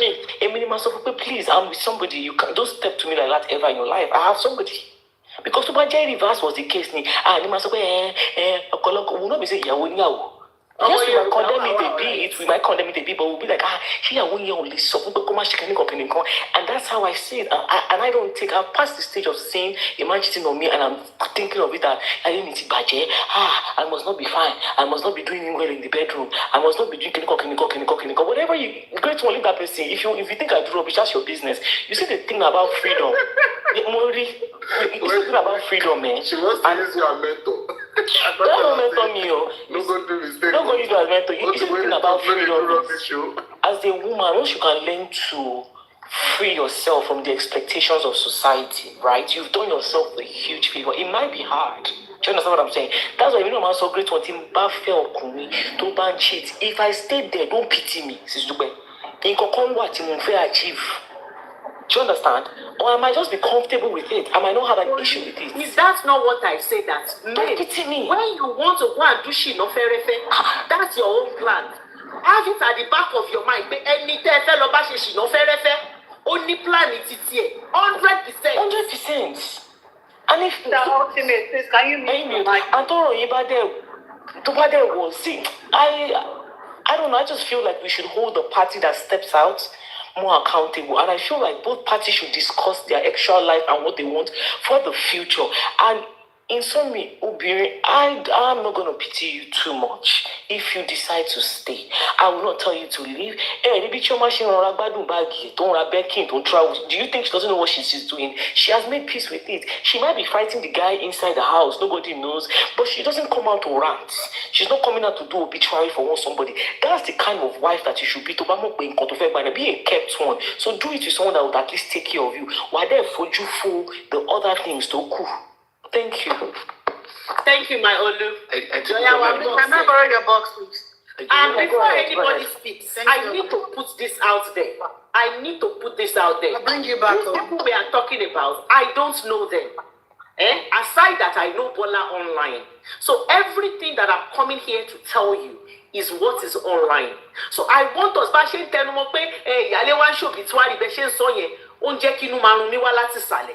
because there is no proof that is the Yale that is doing obituary. Because as of last year, one person did the same thing, and they later found out that that person does not have any affiliates with the Yale. So I don't understand why you are putting this obituary thing on the Yale. And I don't even want us to be saying here that Yale is fighting Bola. Yale is not fighting Bola. I have not seen any video from the Yale. I have not seen any updates from the Yale. I haven't seen anything. Everything we are seeing is coming from a fake profile, which nobody knows who is on that day, until they are able to prove that it's from the Yale, just like they proved last year that it was one girl. If they prove tomorrow that, once you trace the account in Yale, then you can now say that the Yale is fighting Bola. But I don't want us to be using that thing of Yale is fighting. Yale is not fighting Bola. The association of I believe is the association of our obìnrin tó ti gba ọkọ wọn tó mú mọ́ra tí wọn ò lè jà ló fẹ́ fi ọ̀rọ̀ Bọ́lá ló fẹ́ fi kí nǹkan tó ń ṣe wọ́n ni wọ́n lọ create kìíní yẹn tó fi ń throw Bọ́lá. I don't think it's the Yale because there is no proof for it. So Yale is not fighting Bola.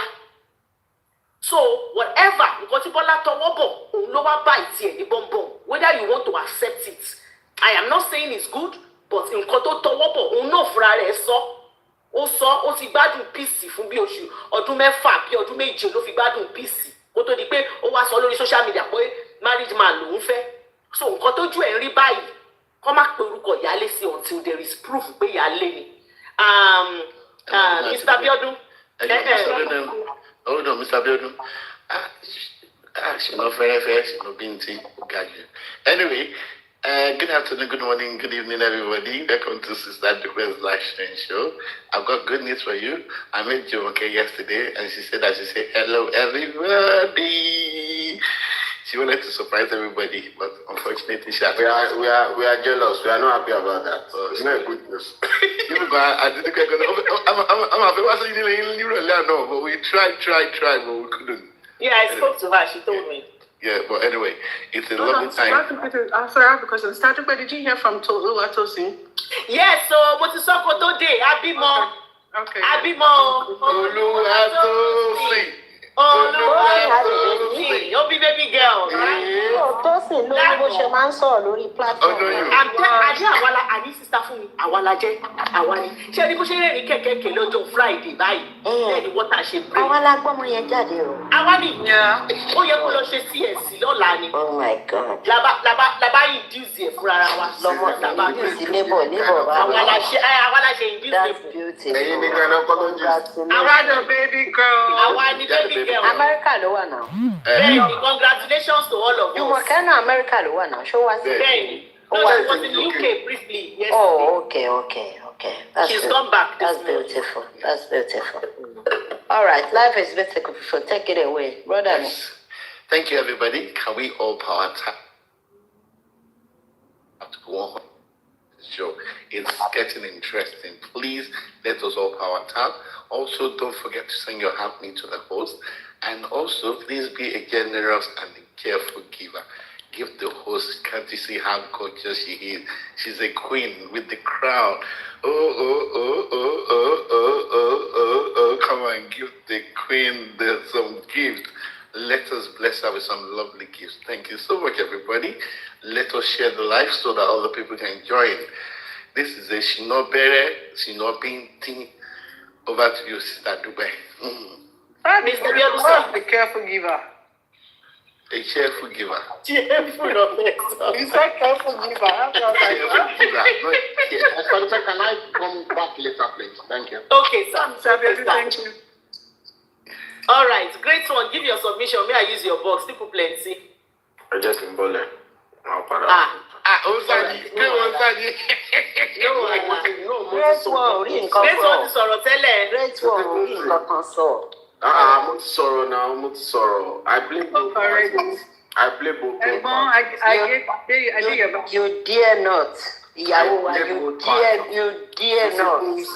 If any man comes to you and know that you are married, for him coming to you, I blame him. Then if you say yes and go along with this plan, then I blame you too. That makes you two. And that's my own thing. You are right though, in a way you are right. But the man should respect his home. Gbogbo wọn náà kún no comment, náà kún no DM, náà kún social media, náà kún dating site. Ọlọ́run ló máa gbà yín, African men. But àti fún mi, but àwọn African men take command bóyá, àwọn African woman kò tó ń gbà fún ọgọ́. Tó dẹ̀ mọ̀ pé gbogbo yìí wà married.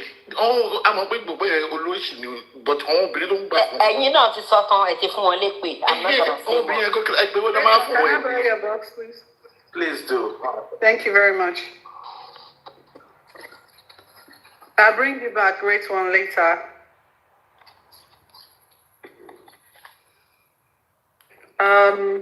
Mr. Tope.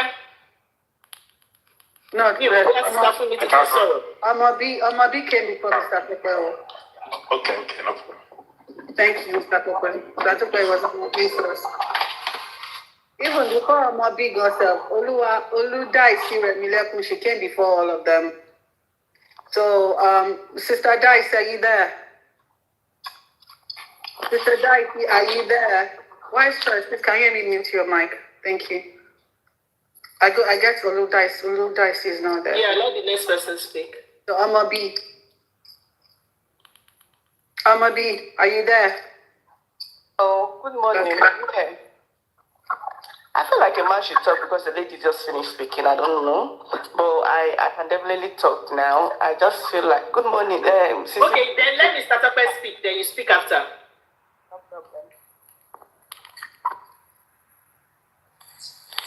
Mr. Tope, mute mic. Hello, ma.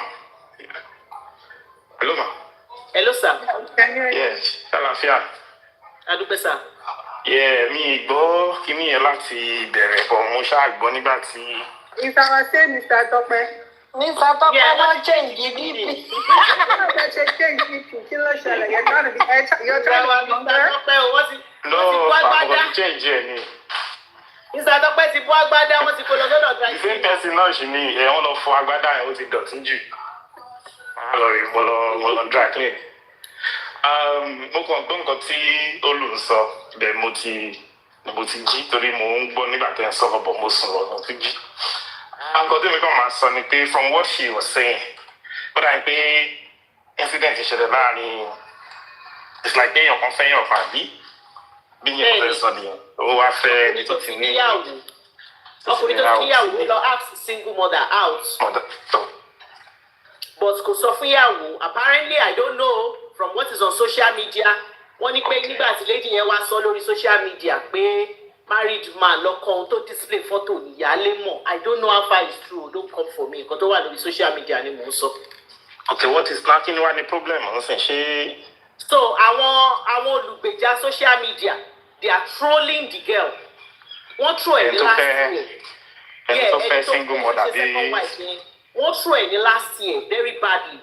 Unfortunately wọ́n mú ẹni tó throw ẹ̀ yẹn because last year yẹn náà wọ́n attribute ẹ̀ mọ́ ìyáálé.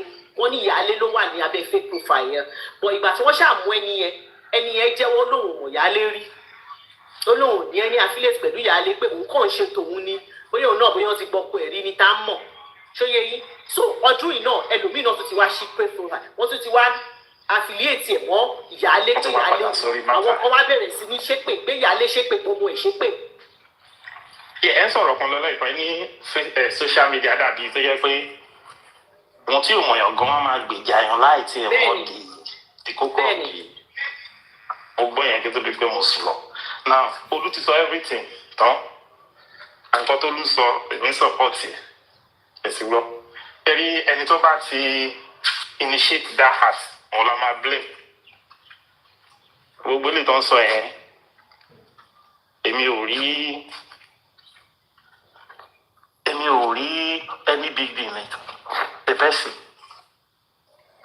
because gbogbo nǹkan tá à ń sọ yìí it's not new under the sun there is nothing new under the sun based on our topic last Friday that discussed last week Friday ọ̀rọ̀ nípa exploration pé kí wọ́n explore it's part of being kí wọ́n explore náà ni because that is the world we find ourselves. If it's easy for somebody láti explore in so many ways why is it wrong for obìnrin tó wish láti fẹ́yàn tó sì lọ́kọ sílé òun náà explore náà ni. And if anything come out of it both of them should face the consequence. Tèmi náà ṣe rí sí nìyẹn. Má lè jọ́kùnrin náà ló dé jí láàárọ̀ tó sọ pé ń fẹ́ lọ ẹ̀yàwó kejì. Ó fẹ́ lọ explain náà ni. But the society ta find ara wa ń sìn. If you can exploit some things that they believe is normal, it's okay to exploit life. It's part of exploration. If you have the financial capacity to do it, yeah, you can explore lọ. Bí tó bá dé bá wa dé, gbogbo adé máa mú mi sí. That's my submission. Ibi tó ju yẹn lọ. Ẹ ṣe Mr. Tupe. Yeah.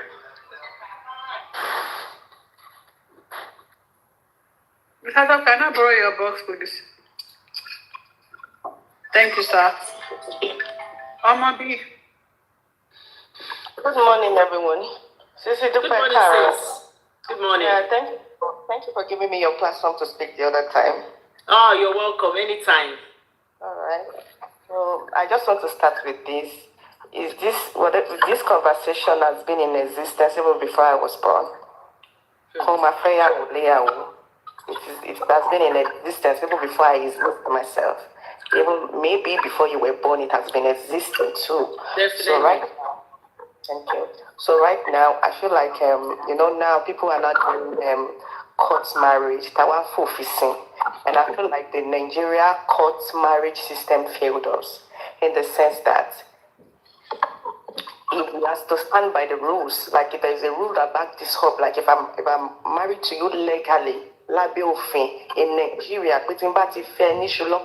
and I'm taking your surname and all of this. We do it not that often. If we are living, there's some if this is the rules, if we should follow the we will see it in movies like in abroad, like I don't know how it works, but sometimes somebody say one divorce here. I'm a set here, son of me. I'm a by I don't to be my son of meta, come my Jeff come my Jeff me, come my Jeff. If that is existing in Nigeria, in this Nigeria, this will reduce. All this will reduce. Because at the end of the day, one of my moms even, I don't know, maybe you're married to somebody and at the beginning of it, right now, some people are even running away from court marriages because, they don't want court wahala.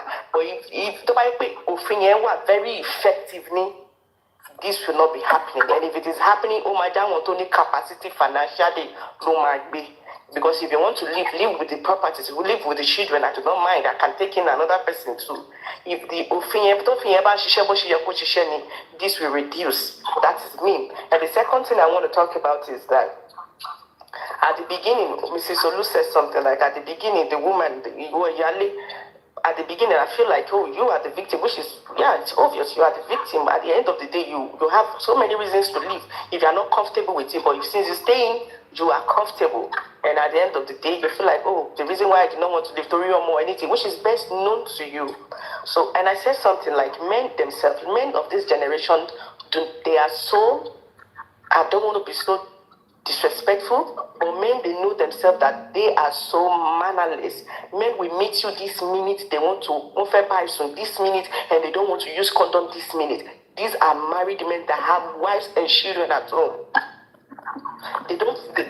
think the women make it so easy for them. They feel like even when I was go, see how me and that is it. They make it so obvious to you as a single girl they want to come and meet. There's no big deal in it. They want to have you this minute, they want to have sex with you this minute, and they just want to shop you and clean out and go on to the next. You understand me? It's disrespectful to you as a man. You are. I'm sorry, but as a man, you are a failure. As a man that has a wife at home, and you go ahead to meet another woman, you failed. If nobody put to your work, it's consensual. You want your way, but yes, but yes, I can get married to as many women as I want, and she's comfortable with it. Yes, it's okay. But sometimes, in most occasions, we both know it. Family I might be no quite love for you, and you're loving on you, might be no can but at the end of the day, okay, I'm just there for the sake of the children. Let just be. For whatever reason that the woman stayed, why should the ready that the ọkùnrin lọ fọwọ́ ẹ̀fà? Why tó ṣe jẹ́ pé ojú ọkùnrin yẹn nìkan kọ́ ló dárí rẹ́dẹ̀rẹ́dẹ́ yẹn? So are you saying it is justified for me to be ready as long as I have stayed? My sister, my mommy, let me be very sincere with you. Oduro by everything to you. If you have lived, Oduro on Erin Kobenyon, Oduro, anything that comes after, that is the blunt truth. Just because you so stay. Anybody, somebody say I will lazy. So tó bá ti fẹ́ kójú ẹ rí rádaràda fi lé ẹlẹ́ fún ẹni tó bọ̀. So that's the Lord. There will not be an attachment. If the woman is not there now, there will be an attachment to her name because she is there. She might not be a social media person. And anything don't buy she they will start attaching her name to it. She might not even have access. She might have access, but she might not be a social media person. Anytime so only man in Facebook account. She might just be a single person. She might just be somebody that has a simple life that she just wake up in the morning, do her business, and she might not have that all this time that we have now. But just because, and another one of these things that warrant this is because the other person, the husband gets entanglement with is a social media influencer. So that itself go to our lower.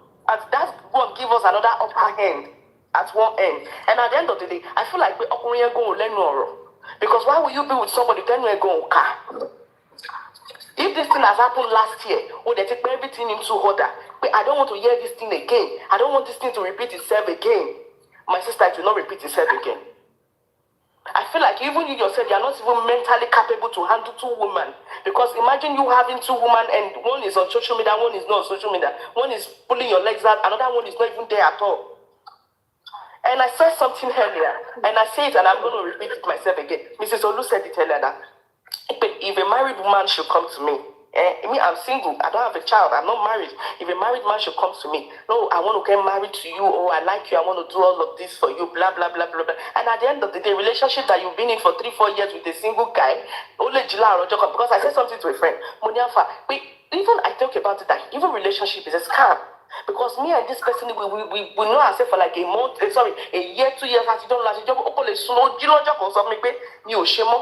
mo ní ṣókò yẹ kó ní court tí mo fẹ́ lọ report ẹ̀ sí pé o sọ fún mi pé o ṣe mo break heart mi ni àti kí n tẹ̀ fọlọ́pàá gbé ẹ pé how will you just break up like that, but there is no system that back it up here.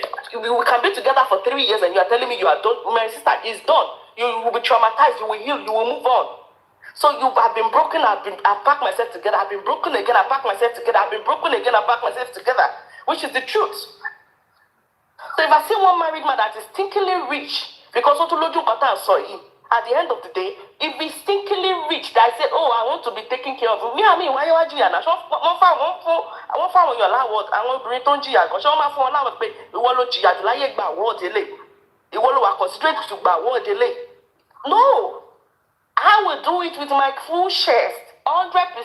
But also, I don't want to my little less. Okay, fine. Okay, fine. If you can buy me a house, this is Lagos. We have so many properties. You buy me like 200 million naira properties. You buy me car. You give me a plaza. You do all of this. You think I'm not gonna do it? I'm gonna do it. If you want to judge, you judge. It's okay to judge. I just said what I said. Will I want to get married to you? Maybe not. But did I want to have that kind of enjoyment and exploring and all of this? Yes, I want to do it. Will it affect the wife at home? I don't give a fuck. Because your man come to me. And I am open to all of this enjoyment. Because I need apology. I need ban Moshima.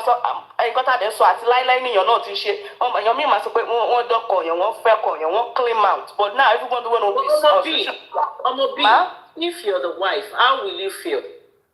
About what? If you're the wife that now know that your husband is sleeping with somebody else outside, how will you feel? I won't feel shit.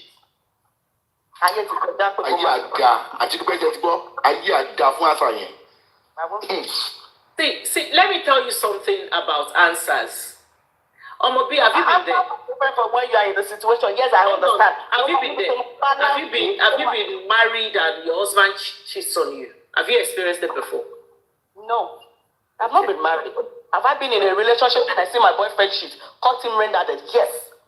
To die, we give Annie the way we tolerate, sometimes the way we absorb things, the way we see things. Now, I'm speaking for myself.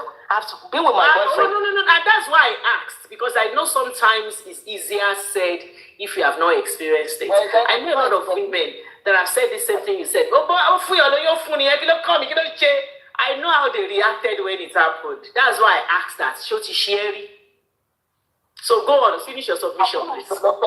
Well, the relationship happens. I went to my house to go pick something else, whatever. I think I was there for days. And then when I came back, I saw your I always tell people that your boyfriend cheated on you is different from your husband cheated on you. Yes, I know people who say, I've argued it. Somebody have argued it with me that it's the same. But I tell you, it's not the same. And you can argue, but me, my opinion, boyfriend cheating on you, husband cheating on you,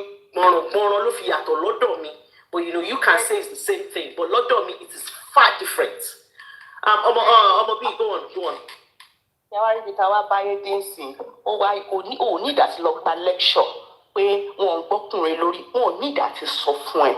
That is the plain truth. So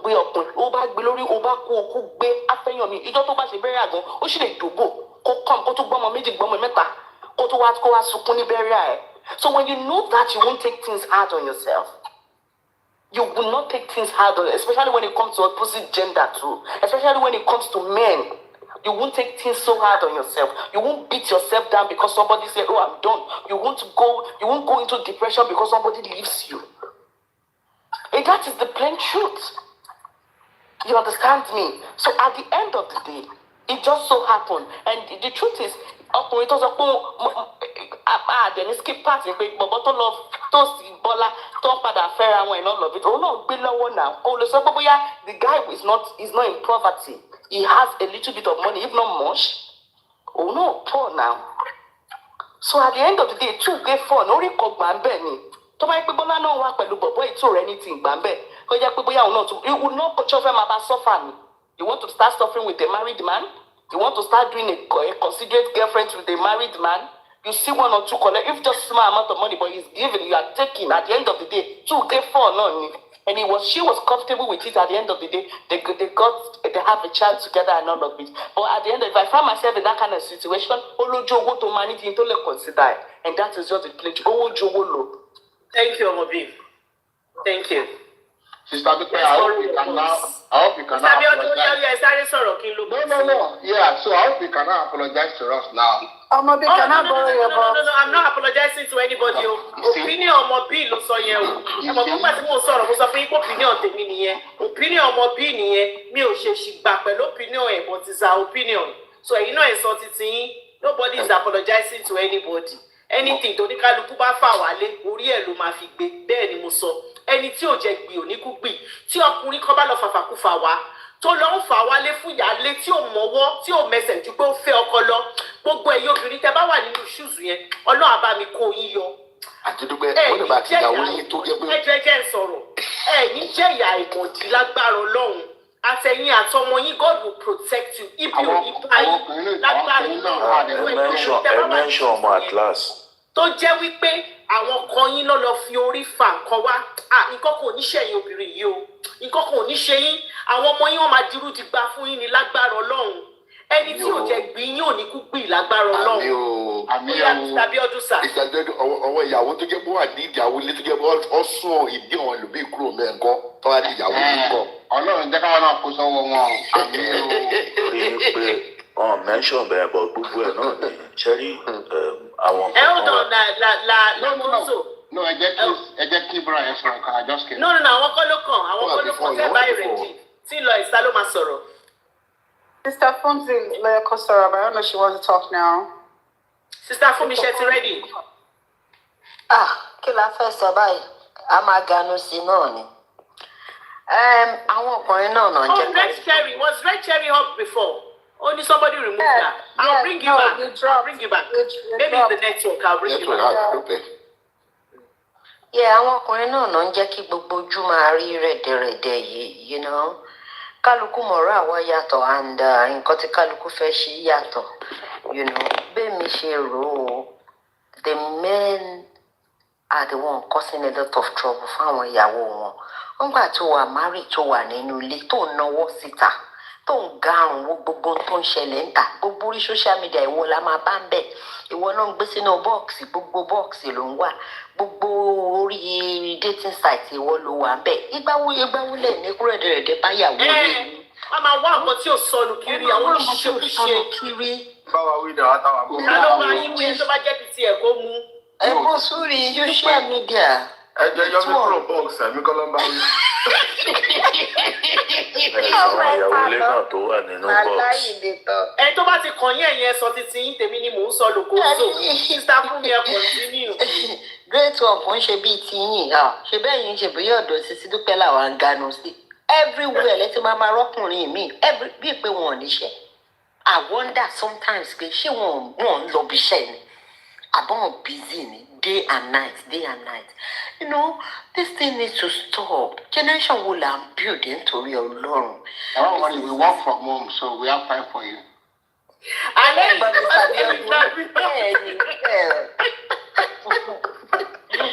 Ìtẹ̀ sọ pé ó tó sí Mr. Biodo. Mo sọ wípé ẹ̀yin lẹ head ẹ̀ on. Ẹ̀yin lẹ lọ hard ẹ̀ as friend kó tó wá bá yín.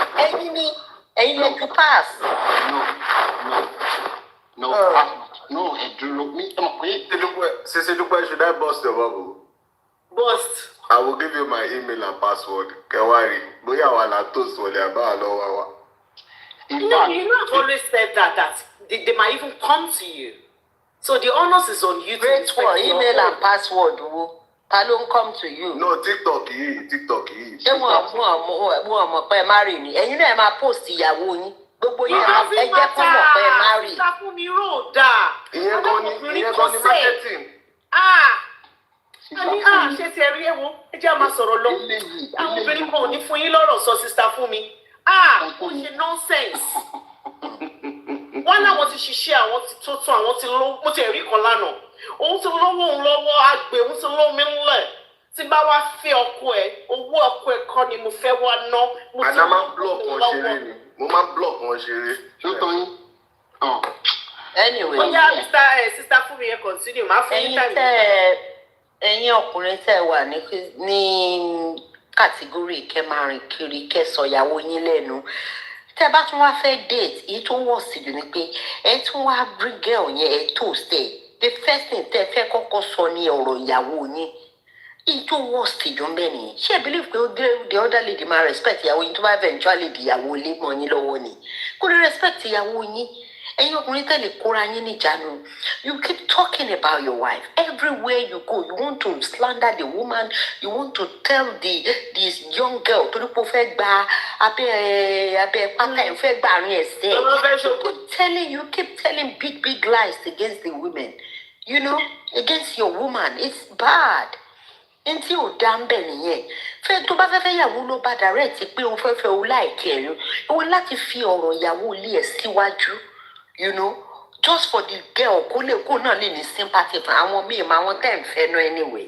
Because tó bá kò sí bó ṣe lè gbé ọ̀rọ̀ obìnrin ẹgbẹ́ mi wá bá mi. Even if you're a divorcee or you're a single man.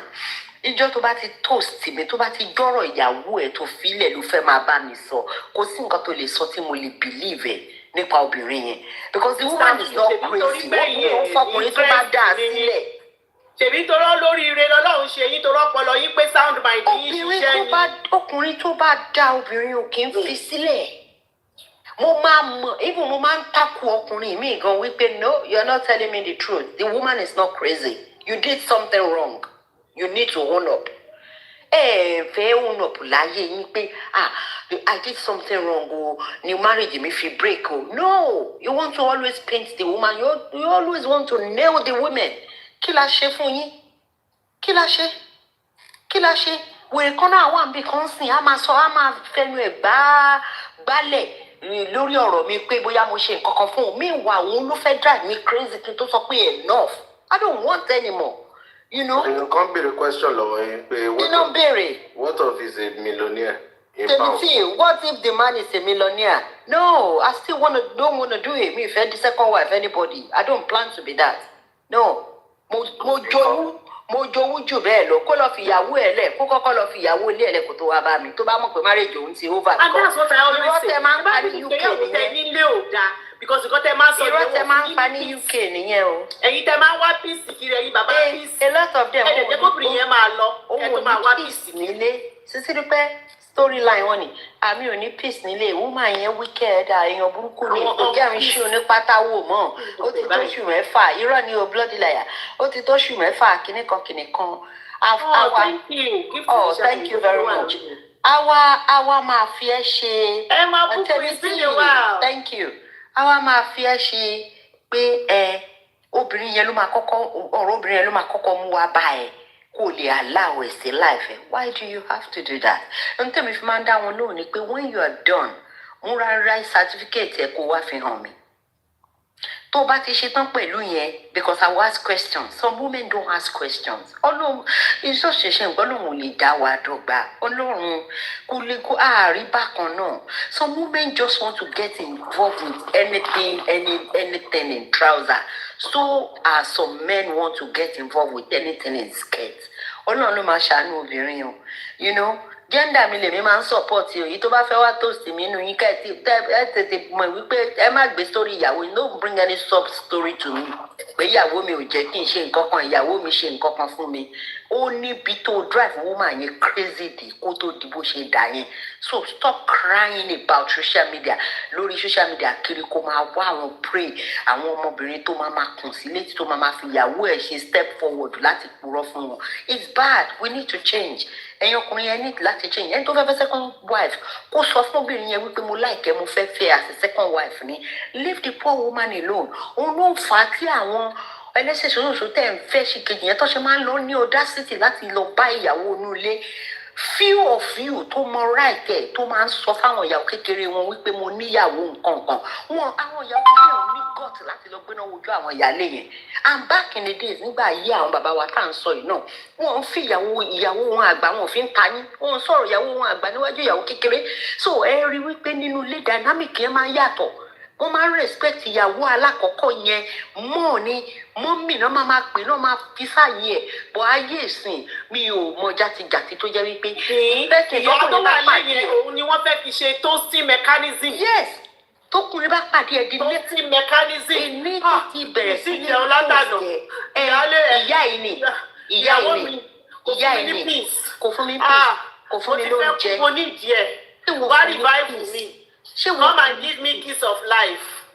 Àwọn ọ̀dẹ̀ tó wà ń ta náà ni kí ni káwọn obìnrin máa ń ṣe báyìí máa bọ̀ wá borí lé bọ̀ bí. Ó ga o. Ẹ ṣe sista fún mi jèrè. Ẹ wò ó, màá tún sọ̀rọ̀ sí létà lẹ́nu. Ẹ ṣe kò sí wàhálà, màá yá bọ́ọ̀sì yìí, màá gbé yín padà. Ṣé Mr. Biodun ti rẹ́dì? So, tani stop life owu. Ṣé ti rẹ́dì kẹtọ́ rẹ́dì Mr. Biodun? I will borrow your boxes. All right, so let me say. Go ahead, Lloyd, my love. Thank you, Tani ma'am. stop life owu. Sisidupe, I understand my gender. Anilowo at the same. But ẹ má gbé ẹni tó ti sọ̀rọ̀ tẹ́lẹ̀ o. Please bring people that have not spoken so that everybody can speak. Ẹ continue, Mr. Biodun. Sisidupe, I admit that my gender, I'm a mess up. Fi some of your gender, fi some of your gender, ẹ má fi my Okay, some of my gender. Everybody ló ní opinion tiẹ̀. Gender. But the point ni pé the so-called gender ẹ̀ náà they are not dating aliens. That is the point.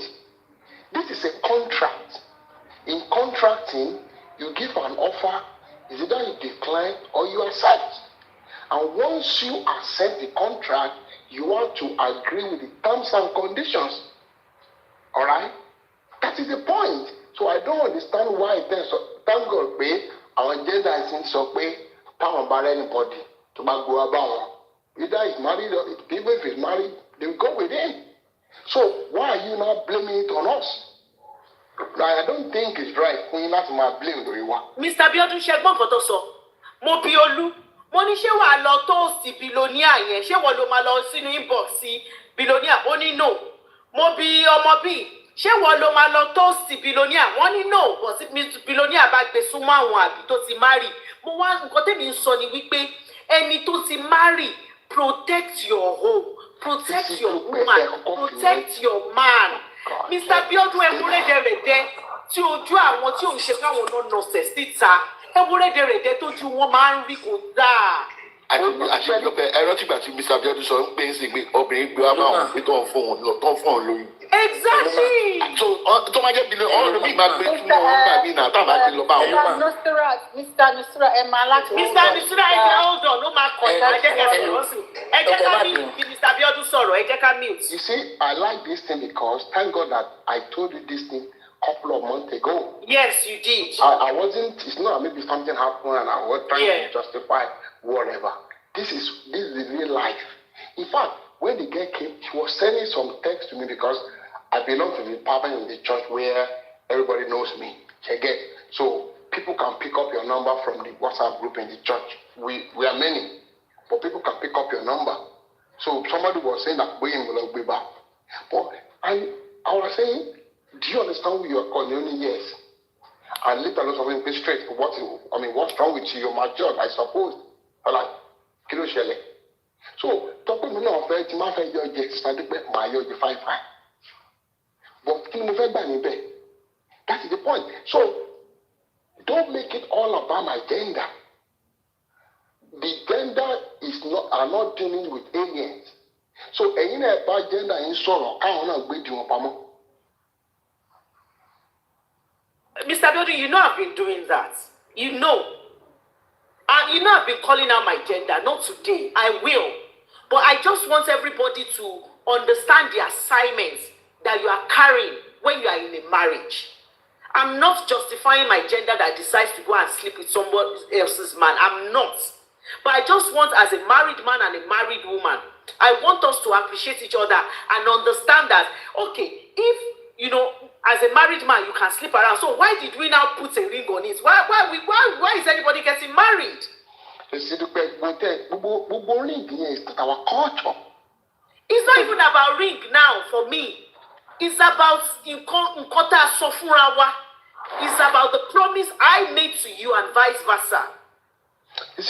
Because if you're saying that it doesn't matter, then that's why I'm saying, what is the essence of marriage? Well, in fact, it just repeated on social media, and I don't want to put people's private stuff on social media. But this is the thing. Money or reckon, alright? Any only EU passport is a Canadian, Yahweh a PhD holder, doing well. You just call me up, blah blah blah blah blah. Or you locate my construction Nigeria. All of fire okay. Ẹjọ́ tó lọ lọ́rùn ṣé ọmọ tó lọ fẹ́ gbà kí wọ́n wá rọmọ ẹ̀ mọ́ ọ̀gbìn ọmọ ẹ̀ kò tẹ́gbẹ́ láàbọ̀n mú ọ pé how did you get yourself into this? And I was asking the lady, but kí ló fẹ́ ṣe? Ṣé ẹgbẹ́ ìgbà tí mo sọ? So there was an offer ọmọ ẹ̀ náà dẹ̀ rí orí oko ikún. That is the point. It is an offer. It's either you take it or you leave it. So don't blame my gender. I don't want to, I'm not saying my gender quote Debbie, but don't always make it our gender, my gender, my gender, my gender. It's a contract. Either you accept or you reject it. Thank you. Yes, sir. Thank you, sir. Thank you, sir. Talo ma sọ̀rọ̀ next. Ẹ jẹ́ kí fún great one in 2 minutes. Kó sọ submission ẹ̀ ká lè lo box ẹ̀. Èmi ló kàn. Lókòzò, ẹ jẹ́ kí great one sọ̀rọ̀ so that I can box ẹ̀. No, I think I'm speaking next to Aniel. Let them speak. Then you bring them back. Okay, great one. Talo ma sọ̀rọ̀ next. Next. Nikki. Okay. It's Nikki. All right, Nikki. Okay, good morning everyone. Host, I greet you specially. This is my first time coming across the platform and I love it. And Victor, good morning too. So first off, I want to start by saying there are some people in this world that cheating is not a deal breaker for them. There are some people in this world that being a second, third, fourth, 10th, 100th wife is not a deal breaker for them. So that being said, you see, like the previous speakers have said, as a married man, and you want to become a community dick. Okay, can you give me a minute, please? A minute. Okay. Iyabiji is currently in the comment section. So if you guys wants to follow her, Iyabiji Olonjewani lórí platform. She sells all kind of food. She's in Abuja, but she can send your food to wherever you are, either anywhere in Nigeria or anywhere outside Nigeria. So whatever you need, eba mi gba wọn láago, number wọn ni mo fi sókè tẹ̀ ń wò yẹn, Iyabiji of African food. So tẹ́ bá need any oúnjẹ ní ìlú òyìnbó, á sọ fún yín oúnjẹ tẹ́ lè gbé lọ sí ìlú tẹ́ bá wà, she will tell you. Then tó bá dẹ̀ jẹ́ pé láwọn àgbàlagbà náà àwẹ̀ wà ń ta tẹ́ fẹ́ kọ́ lọ bá yín supply oúnjẹ fún. You can even come up with a contract with her. Gbókè má bá mi gbóúnjẹ lọ fáwọn àgbàlagbà mi, ìyá mi, bàbá mi, àǹtí mi lóṣooṣù. Iyabiji will do that for you. Oúnjẹ wọn rọjú, oúnjẹ tó dẹ̀ dáa ni wọ́n máa ń ta. Ibi tó ti ń ṣe oúnjẹ wọn very very neat. Tí n bá lè jẹ oúnjẹ wọn, tí mọ́mí mi lè jẹ oúnjẹ wọn, ẹ mọ̀ pé oúnjẹ wọn dáa nìyẹn. Atagbogbo wọn kò sí ẹ̀pẹ̀ ńbẹ̀. Èdè wọn máa farabalẹ̀ ṣáni. Ẹ̀wà wọn máa ti bá yín ṣá. Tẹ́ bá ra ẹ̀wà lọ́wọ́ Iyabiji ẹ kàn máa ṣan, ẹ máa dà á lé náà ni. So please help me to patronize her. That is her number there. She will get it to wherever. Ẹ bá wọn sọ̀rọ̀. Anyway, tẹ́ bá fẹ́ kàn gbóúnjẹ yín lọ, doorstep delivery, she will do it for you. Please patronize her. She's currently at the comment sections. Please help me to follow her. Continue, Nikki. Okay, so I was saying that as a married man, and you decide to be a community dick, that you choose to disrespect your third leg and motion keeper. Majority of you are not smart cheats. And the reason I said majority of these married men that they are not smart cheats is the fact that, see, no one is saying you should. Nikki, they said I should give you a welcome clap. Thank you. Go ahead. Thank you. So the reason I called majority of you married men that are cheating that smart is that no one is even saying you should, be faithful to your wife. It is your obligation to be faithful to your so I do the shevasi.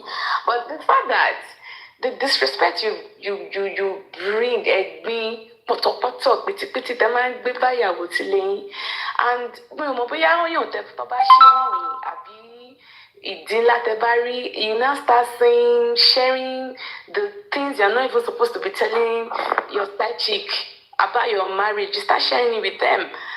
And like I said, as the Yale may be a problematic person, and some of these people you cheat on your wives with, their audacity is directly from hell. Even if the Yale Obanshe is from hell. They buy the audacity from Temu. So even if the Yale is not a problematic person, I want to one number Yale, hey, I'm sleeping with your husband. There's something you can do about it, bro. And sharing most married men, that's why they lock you up in a bottle.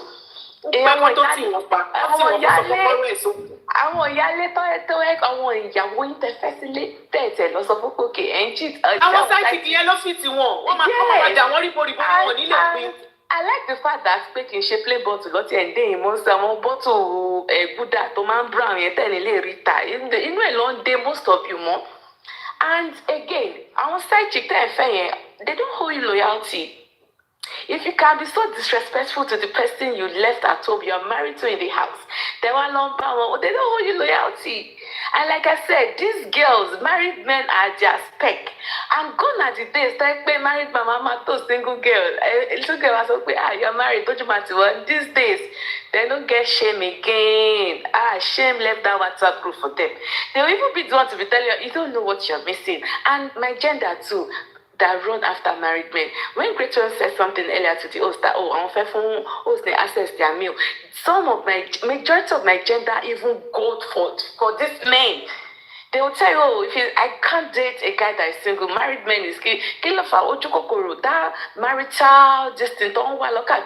So not to sound like a hypocrite. Have I dated a married man before? Yes, and it was against my will. Why? He lied to me that he was not married, that he was divorced. And I entered the relationship with him. Few months into it, I found out that divorced. The way he even painted the scenario, supposed ex-wife, so supposed ex-wife, mo dẹ̀ sọ fún mo náà lọ́rọ̀ best video shop bàbá mi fìyà jẹ pẹ̀lú. wọ́n máa sọ fún ẹ pé kàn wá lé ni wọ́n ń sọ̀rọ̀. wọ́n náwọn ní pọ́ọ̀tù tàwọn ìyàwó yẹn náà ní pọ́ọ̀tù títí ẹ̀. Okay, so my own is that even if me personally, I'm personalizing this statement now, me as a person, if you're coming to me and you're married, be honest about it.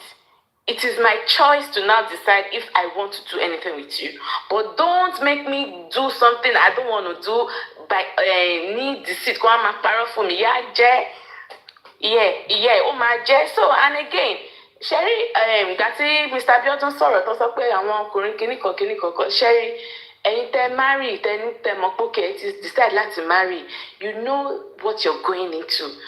So don't blame the female gender. Àwọn tó wá bá yín gan sef, it is your obligation to like say oh no, but torí pé ṣìnà pé ẹ fẹ́ ní side chick. Do you get that like you can hardly see a married man that is faithful to their wives. Hardly, even on this TikTok, if we open our DMs, they are there. You see their wives on their profile, their page, they will post lovely family picture, and then I'll be like, if you have this kind of beautiful woman at home, what kill waka kiri? And Oluto sọ̀rọ̀ lẹ, Miss Oluto. Peace no wa, Nikki je ba wa down. Peace ni. And Miss Oluto. Peace to pa wọ́n láyé tó kọ́kọ́ wá peace no wa kiri. And you know, Miss Oluto spoke earlier. No, not Miss Olu. I don't ever call her Miss Olu. Ọmọ bí ló fẹ́ sọ Olu di nísinsìnyí àwọn Oluta spoke earlier. I actually agree with what she said. You see me at a point in my life. If I'm making emphasis on if I decide that okay, mo fẹ́ married man, advice say man for mo bring pé tó bá fẹ́ married man, tó bá lọ fẹ́ married man, tó ń bá ṣe understanding girlfriend fún òpónà ayé àtọ̀run ni. Tó bá lọ fẹ́ married man, tó ṣe sọ ya I need money, o need 100k, o fún ẹ ní 10k, 100k. Nikki má bínú. Ẹ̀yin ọkùnrin ẹ má rò pé nǹkan tí mo fẹ́ sọ yìí kínú yín lọ máa dùn.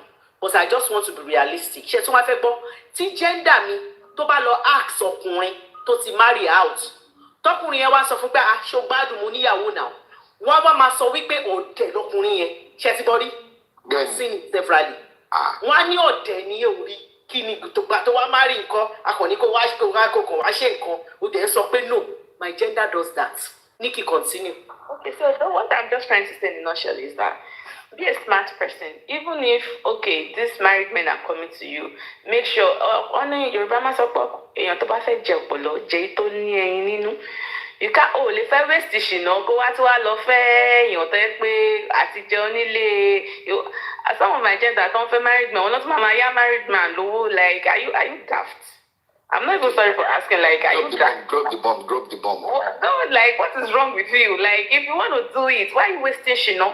Drop the bomb. Why are you wasting your agbere? Do it outside. Like, even though when you're like, okay, when you hear logo BOMB, come and get bole. Okay, so even if at the end of the day your story can't cast and your story can't cast for social media, don't your barman, okay, or at least America, shape nice sauce. I'm just saying, like, is it good? No. Is it a good thing to do? No.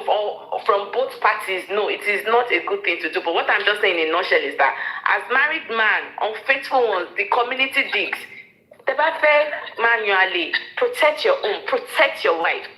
Perfectly protect her. Like, your side chick does not have anything, does not have any business with the wife at home. The fact that you're cheating on her alone is enough heartbreak. Don't be too loose. Like when I'm you baby and fishy. And again, stop. Married man, Ọlọ́run jẹ́ kẹ́ gbé gbélé gbé tí most of it máa ń gbé ogun àtayé àti tẹ́ mọ̀ bóyá psychic tẹ́ lọ gbé how many other married men like that. Wọ́n máa lóun ṣẹ́rù bá wọn ni wọ́n ní ó ti pẹ́ anyways, yeah, to just round up my point. So, my gender, married men, I hope you can take what you dish out to other people when you are married as well, because luckily for you, you don't find cheating as a deal breaker, that you can accept it, all fine and all good. But I don't know if karma is real. I don't know if this what goes around comes around is real. And again, if you see this world is so crazy and unfair that even in your two of a married man going to be married, that does not exempt or equate that way or only cheat on you. So just this life is one. Just do what you want to do and be happy with it. Even as much as your conscience is clear and you can sleep well at night. Okay. Thank you. That's all I'm saying. Thank you, Nikki. Nikki, tell us our next. It's going to be Loconso. Is it Loconso or Bukayo? No, Loconso came up before Bukayo. Okay, all right. Loconso. Yeah, I'm okay, host. Okay. Everyone. Kẹ́tọ́ sọ̀rọ̀, Mr. Loconso. Ẹjọ́ ẹ̀yin tèmi ẹ bá mi download Velo Remit ẹjọ́. Gbogbo ẹ̀yin tẹ́ bá wà ní UK àti Canada. Tẹ́ jẹ́ ti tèmi tẹ́ lo Velo Remit kò dá o. Ẹ cheat ara yín because rate wọn ló dáa jù.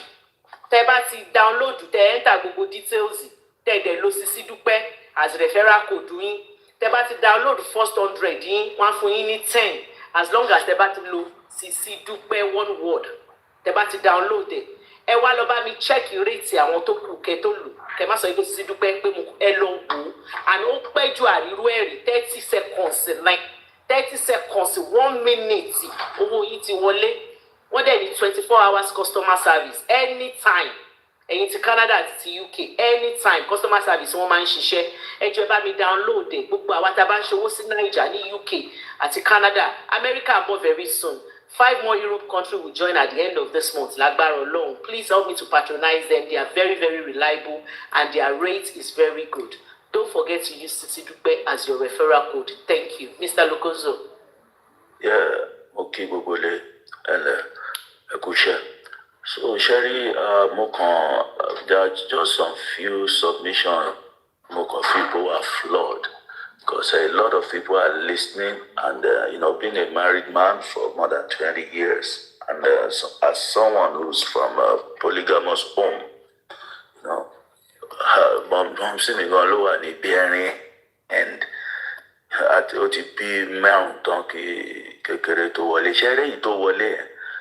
àbúrò ọ̀rẹ́ popsi ni ṣẹ́gẹ̀t ẹni yẹn gan dà ipò tágẹ́ẹ̀tì bàbá wa ni torí pé àwọn ilé ìgbádùn ẹgẹ́tẹ̀ and òun gan ni bàbá tó fẹ́ kan sí o òun gan ni o ṣẹ́rí èyí tó wá láti ẹ̀ very decent but èyí tó tágẹ́ẹ̀tì bàbá wa yẹn ló ń da gbogbo kìnìún rúdò bàbá náà lé o anyway so ṣẹ́rí kìnìún ẹ̀ ní ìmọ̀ ọmọ látàárọ̀ ẹ̀yin abiyamọ ẹ̀yin lẹ́kàn ní ìpéyàwó lé àwa ọmọ nígbà yẹn ni àwa náà ti di bàbá sọ. Oh no, I agree ní gbọ̀ngbà tẹ́ wọlé I've always said pé wọ́n máa ń kó rẹ̀ dẹ̀ mo rí pé balance àdàlù on both even though ẹ ń ṣeré about it you were on both sides and that's fair enough because a lot of people are listening who are younger who are looking up to kìnìún like ṣẹ́rí kàkíntẹ̀ kọ́ mú kan kúrò ṣẹ́rí mo fẹ́ mú wọn lẹ́yọ kọ̀ọ̀kan àwọn points yẹn tó wà very important. Number one, irú ẹni tó mo kàn try láti relate to a personal experience mi kàn lè mọ̀ pé mo sọ̀rọ̀ not just from I'm talking from personal experience. I had friends láti wà dábàá lọlé ṣeré lọlé Naija ó ní ọmọbìnrin tó fine girl graduate ó dẹ̀ ń fẹ́ tó mọ̀ ipò lọ́kọ́ ńlé ó dẹ̀ ń kíyàwó ẹ̀ ọmọ orúkọ bẹ́ẹ̀ ẹ mọ̀ mo rí kíní ẹ̀ but I'm not really happy. This is ṣe rí àwọn ṣìnà mi wà tó wà very ó ti wà dirty. Very dirty. Get tó ti ní lójú jò lè lọ. So kò sí sense of self-worth ni mo kàn wo gẹ́ yẹn but mo kàn ẹ mọ̀ mi lè they are matured men but I talk to my own friend as well as a matter of fact. So ṣe rí ìdíkan wà ní nǹkan tí woman kan sọ I know she said it out of emotions or frustration and nǹkan tó ń sọ lẹ́ẹ̀kan ẹ pé àwọn ọkùnrin Naija yẹn Nigerians he said Nigeria no it's not I know kò ṣe bóyá ọkùnrin Naija o àwọn Nigerians pé maybe out of frustration but ṣẹ́rí kò ṣe tí abroad gan worst àwọn òyìnbó mo tún láwọn òyìnbó lọ́rẹ̀ orí matrimonial home ló gbé ìyàwó girlfriend àgbà tíyàwó lọ vacation pẹ̀lú àwọn ọmọ. So you see, it's not mo tún wò yẹn náà oríṣiríṣi láti. Lọ́tọ̀ ni Mr. Lokonzo. Kò ń ṣe. Àwọn obìnrin míì wọ́n máa gbé yín lọ sí matrimonial home wọn lọ bá yín sùn. Kò ń ṣe Nàìjíríà ẹ má máa sọ Nàìjíríà nìkan. Naija men tún fẹ́ láàánú àwọn òyìnbó wọn burú gan. Ẹ má sọ ó ní pé kán lọ máa fẹ́ mistake nìkan lọ fẹ́ ní ẹ má fẹ́ Naija men ẹ lọ máa fẹ́ ẹni tó wá láti ẹ̀yà mi ṣe rí yẹn gan jẹ́ pé ó wà ṣe rí irú marriage bẹ́ẹ̀ ẹ̀yin náà ti mọ̀ pé tí kínní ni ọdún mẹ́ni iṣẹ́ tá a bá wù ẹ mọ̀ tẹ́yìn bá jẹ́ màmá ẹ̀yin màmá wa lélẹ̀ ẹ lè kí lè máa advice ọmọ yín ṣé kó fẹ́ yà ẹ̀ ni àbí kó má fẹ́ yà because understanding wà pé ìjọ jẹ́ kan náà. Mi ò sọ pé kò ń ṣe pé bí ẹlẹ́yàmẹ̀yà but yet when it comes to marriage it's better to avoid so many red flag ní ẹ̀yà mi get so wà advisable I'm telling you is flawed ìyẹn ni mo fẹ́ mention then ti justice tó ní pé àwọn madam ọmọbọ ní àwọn gbọ́dọ̀ gbé ọkùnrin yẹn lọ sí kìnìún gbọ́dọ̀ àwọn obìnrin náà ṣe pé kìnìún ṣe rí justice ó fẹ́ dàbí pé sìn wọ́n gbé ọ̀run àwọn olè lẹ́wọ̀n lábúròdì káàtì ní pé Nàìjíríà máa ń jìyẹ kìnìún ṣé ó dá olè dúró wọ́n dá apààyàn lẹ́wọ̀n ṣé ó dá apààyàn dúró the deed is done kó má ṣẹlẹ̀ ní ká máa prevent ṣẹ́gẹ̀t ìyẹn ò hílì wound yẹn tí wọ́n dá sí either of the gender you understand. So then there is other one tí mo fẹ́ mention náà tó wà very important ṣe rí gbogbo it's a sensitive and kò ṣe é sìn ní ló ti wà látàyè tó ti pẹ́ ó kọ́ yẹ káwọn èmi máa wà balanced it's on both sides both the men and the women èmi gan gẹ́gẹ́ bí ọkùnrin. Mo mọ̀ pé wọ́n kò ń ṣe pé most of the few is not the rule. Àwọn obìnrin náà máa ń mọye ìgbà téèyàn bá lọlé. Mo lọ bank nínú báǹkì obìnrin obìnrin ó fún mi ní kìnìún ó ń bá mi sọ̀rọ̀ correct mi. òye àìmọye so ó máa ń wà lọ́kùnrin ó máa ń ẹyin obìnrin ilé tẹ́ ti fẹ́ ọkọ ẹ̀ kan máa tún ẹ tó bá lè gbàdúrà fọ́kọ ẹ̀ ọ̀ tó bá lè ṣáà máa ṣe dáadáa pẹ̀lú ẹ̀ àwọn obìnrin wọ́n jòjò wá ń tanà òye so you know it's on both sides but ọkùnrin ló lè òwò lórí ilé o gbọ́dọ̀ tó lé dáadáa o gbọ́dọ̀ wà self-controlled yóò àdìgbò ṣẹ́rí obìnrin bá ń ṣe bí obìnrin ọkùnrin gbọ́dọ̀ ṣe bí ọkùnrin o gbọ́dọ̀ try láti ní sùúrù kó dẹ̀ mọ̀ bó ṣe máa tó ilé tó bá tiẹ̀ ṣèṣekúṣe kò ń ṣe ó wá gbàgbé ìyàwó lé torí àwọn ọmọ torí ọjọ́ ọ̀la àwọn ọmọ mátà gan ọkùnrin gangan because obìnrin ẹmọ díẹ̀ lọ lè gbé sára. I saw the emotional kini with my mom then when the new wife came in but because who extra àwa ti dàgbà ńgbà yẹn I was her husband and I make sure that she was not violated tó bẹ ìyàwó yẹn bá ṣe kini a máa dá lérú ni bọ́sí mi ò dẹ̀ fẹ́ máa dá èmi gangan ni o lè rí àtẹ̀mí fi hàn dọ́là bàbá àwọn méjèèjì ti lọ màmá mi àti bàbá mi ò sí mọ́ àwọn ìyàwó méjì òkú èmi lọkọ wọn báyìí then ó sì ìwà yẹn sì wà lára ẹ̀ but mo ro tọ́lọ́run àti ti bàbá mi mo fi handle ẹ̀ bí nǹkan bí iṣẹ́ tí dáàdi mi fi àwọn àbúrò mi àwọn ọmọ tó filẹ̀ wọn fún mi àwọn ọmọ ò fi mi problem that same woman náà ni problem tàbí ń sìn láti kékeré it's a big problem ẹ̀yin ọkùnrin ẹ bá máa ṣe síta ẹ máa gbé wọn don't enter polygamous it's nonsense it affects you it's a domestic violence it affects you. Thank you, God bless you all. Protect Mr. Lokonzo.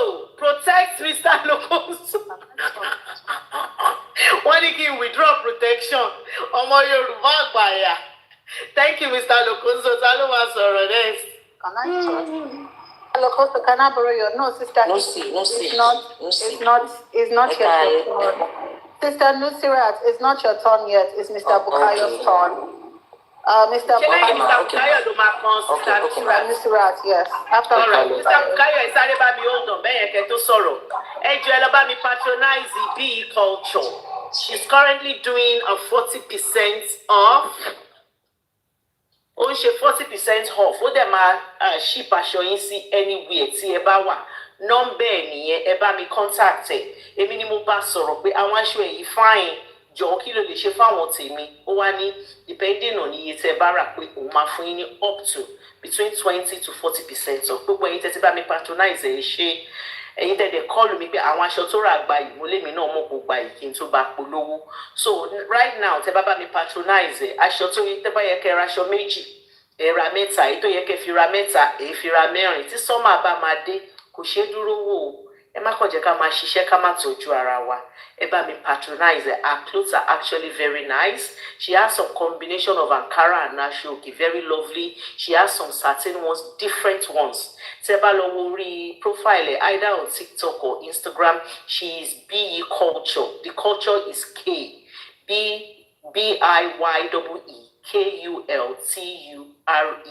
BE Culture ẹ bá mi patronize ẹ jọ̀ọ́. You will come back to me and tell me, thank you. 40% ni, ẹ má jẹ́ kó waste. Oh yeah, Mr. Bukayo.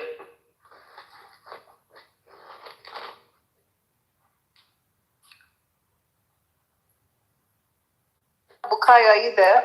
Okay, Ekale, sir. Ekale, everybody. Well, I enjoy gbogbo ẹ̀ náà látàárọ̀ pé gbogbo nǹkan tó ń lọ. So, number one, tell me, my soul, mostly, kò sí self-discipline fún ọkùnrin àtobìnrin tó wà nísìn. Kò sí self-discipline fún gbogbo ara mọ́ àtọ̀. Because, Sister Olu sọ lẹ́ẹ̀kan yìí pé tí billionaire bá toast òun máa gbà tó bá jẹ́ married man. Nǹkan tó mú billionaire toast tó jẹ́ married man náà lè máa mú poor man toast poor woman tó wà nílé ọkọ. So it's not about being rich, laughing with there. We are just weighing in society. So if you are talking about being billionaire or rich person, that's been àwọn tó wà ń sàlẹ̀ náà wọ́n ní right fún everything tó bá ń ṣẹlẹ̀ nínú life yìí náà. Kò mí pé ẹni tó bá lówó nìkan ló lè enjoy life àbí ló lè enjoy ìṣúná. So ká fi yẹn lẹ̀. And marriage so pé ọkùnrin àtobìnrin, the problem is too much nowadays about being married. Ọkùnrin mi máa háì àwọn obìnrin tó lè mú. Why obìnrin tó ti marry náà on máa háì ìta, on máa wò nǹkan tí boyfriend èèyàn kan ṣe fẹ́yàn kan, on máa wò nǹkan tí ìyàwó èèyàn kan ṣe fẹ́yàn kan. So those things now been a problem. Àwọn ọkùnrin bí wà tó wà sincere pẹ̀lú ìyàwó wọn, but nítorí pé problem tó ní nínú ilé tell everybody mọ̀ gbogbo àkàn wá sórí social media akọ̀ wá ń sọ̀rọ̀.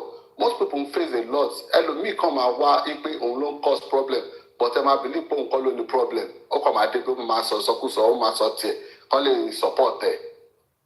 But gbogbo àwa tá wà most human being tó wà nísìn ẹranko pọ̀ nínú gbogbo wa. So that one aside.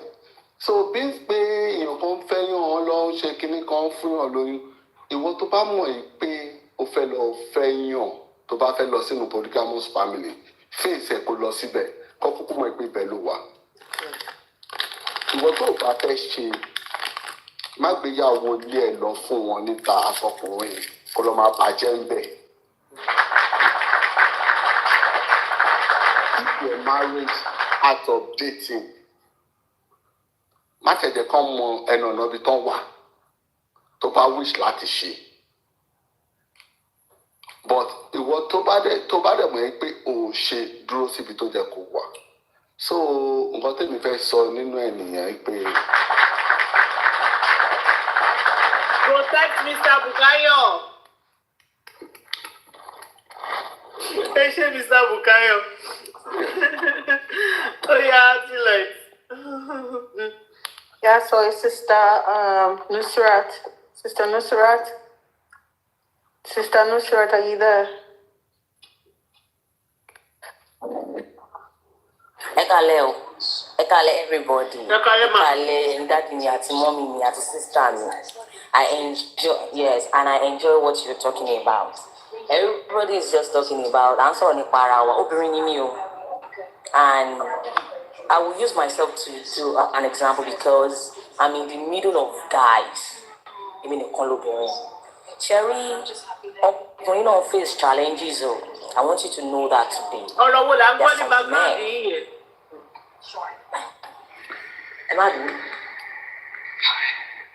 There are some men.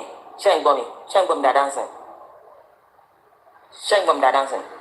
There are some men to get pé wọ́n fi torí mo ní close friend ní ọkùnrin ni. Ó ní ìyàwó ló bí gbogbo ọmọ ẹ̀ fún. Ó ti yé yín. Ó bá wáṣẹ́. Kó tó di pé ó dẹ̀ bá wáṣẹ́ yẹn. Òpin ẹ̀ ló ń ṣe everything nínú ilé. Ọ̀tọ́jọ́ tó máa káyàwó ẹ̀. Tó bá sọ pé ó lè ṣe é, màá ní irọ́ ni. Tí kì bá ń ṣe pé ọ̀rẹ́ mi jẹ́ closest friend mi, ó ní lọ bí. Ṣùgbọ́n ọlọ́run ẹ̀ ní máa ń ṣe rere. So, I'm sorry to say this, àwọn obìnrin náà ní lọ́wọ́ o. And one thing I would talk about marriage is just that we just need to be contented. Kó tó lọ fún ro kí o tó ṣe. Am I going to be satisfied with this person? It's not only by sex and it's not only by money. Kọ́kọ́ fi ní relationship to me, èmi á sọ pé you create friendship.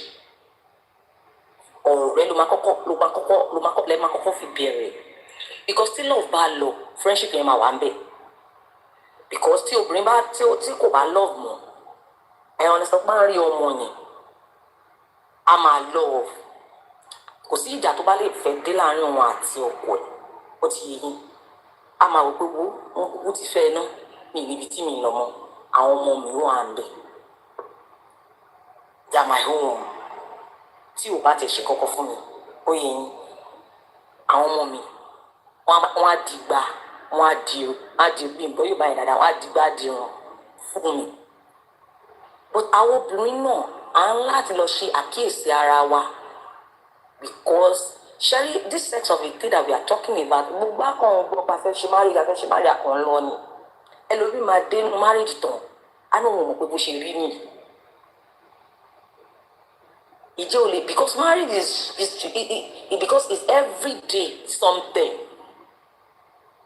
It's a class on its own. We can't graduate. That's why you see some women. Immediately say, "Obìnrin mi ò marry, mo kàn fẹ́ bímọ ni." Ọkùnrin kan dẹ̀ ló máa bímọ fún. All because of what? Torí pé kò lè stand. Auntie, can you please turn off your alarm? There's an alarm noise. Auntie Nurusat, no Sirat. Because me reading, which is of both we men and women. Mr. Nusirat. Agbọ́dọ̀ ní ìtẹ́lọ́rùn. Ìtẹ́lọ́rùn ṣàgbà ọ̀run. Mr. Nusirat. Ṣé ẹ gbọ́ mi? Mr. Nusirat. Hello? Alarm. There's an alarm. There's an alarm coming from your background. Sorry. Okay. Ṣé o ti stop nsìn? Yes, I'm sorry. Ṣé o ti stop? Yes, ma'am. Sherry, ká tó wọnú marriage to me, to my own philosophy of knowledge. A gbọ́dọ̀ kọ́kọ́ rò gbà nǹkan tí a gbọ́dọ̀ rò dáadáa. Àwọn ẹlòmíì akọ rí àwọn ìyàwó olówó yẹn. Nǹkan tó ń ṣe fún ọkọ wọn tó jẹ́ àwọn màmá wa. Because I remember when I was so small too. Àwọn ìyàwó olówó wọn ṣe ṣìnà. Tọkọ wọn ò dẹ̀ gbọ́dọ̀ mọ̀. Ọkùnrin kẹ̀dẹ̀rẹ́. Ara táwa fi ń old tàbá rí ọkọ wa kó ṣe ṣìnà. Ọkùnrin ní ìgbàbẹ̀ kú.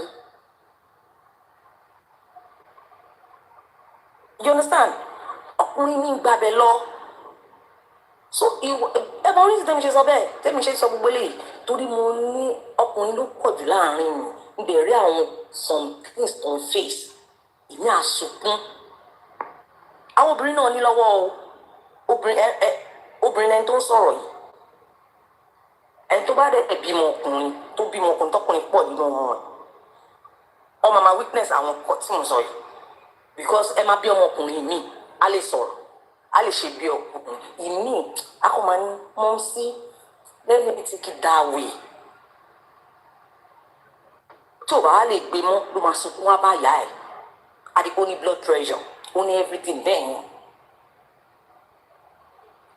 Ìjà obìnrin ní ìtẹ́lọ́rùn bí. Ìtẹ́lọ́rùn dẹ̀ ó ṣàgbà ohun àwọn àgbàlagbà máa ń sọ. Ìtẹ́lọ́rùn ó ṣàgbà ohun. Marriage dàbí gàrí ni. Tó bá máa mu gàrí sí, tó bá rí oyin wàá fi mú, tó bá rí ṣúgà wàá fi mú. Nǹkan oríṣiríṣi tó bá rí ló máa fi mú. Torí bó ṣe ń jẹ́ gàrí yẹn náà ṣùgbọ́n ó dẹ̀ ṣe lè mú mi gàrí. Ìjà lè accept ọkùnrin wa bí. Èyí táwọn obìnrin gan ṣe pọ̀. Tí àwọn ọkùnrin là ń rí. Torí pé àwọn jẹ́ aláṣẹ wọn torí culture wa. A lot of obìnrin ló ti pọ̀ ọkọ ẹ̀ sára. Mi lè sọ jù bẹ́ẹ̀ lọ. A lot ló ti pa ọkọ ẹ̀ sára báyìí. Akọ̀dé ń rí wọn ni. Ẹ̀rọ ọkùnrin mi ọ́ because torí culture. Kí ló ṣe bàbá alágbájá báwo ló tẹ̀sí wá rí kò ní lè sọ ọ́. A ní pé torí pé kò má rojọ́ ìyàwó òun síta. Àwọn obìnrin náà láti bára wa sọ̀rọ̀. Torí ìta à ń ṣe gan-an ó pọ̀. Tẹ́ bá rí DNA tó ń ṣe ń sìn. Obìnrin ló mọ ẹni tó ń bímọ fún. Obìnrin ló mọ ẹni tó ń bímọ fún. Àìmọye obìnrin tó yẹ pé ọkọ ilé ẹ̀ nínú ọmọ márùn-ún tó bí ẹyọ kan ló máa jẹ́ ti tinúlé. Ẹyọ kan ló máa jẹ́ tinúlé nínú ọmọ mẹ́rin.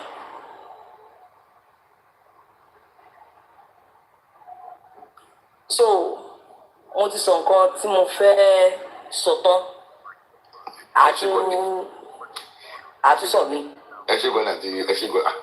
There's a bit my flow, and then you flow, gidi, there she go, Miss, if there, Ife, are you there? It's not Ife, it's No, Ify, sorry. Me, what glasses? Ify, are you there? Ify, Ify, are you there? It's the man to go on your command. It's Stephanie. Ify, Stephanie. Are you there? Oh, I don't. Oh, she's here. Can you hear me? We can hear you now. I think the ACT, what is what you need? Okay, yeah. Good evening, everyone. Yeah, my first time joining a live stream, and because I feel that there are some personal things that.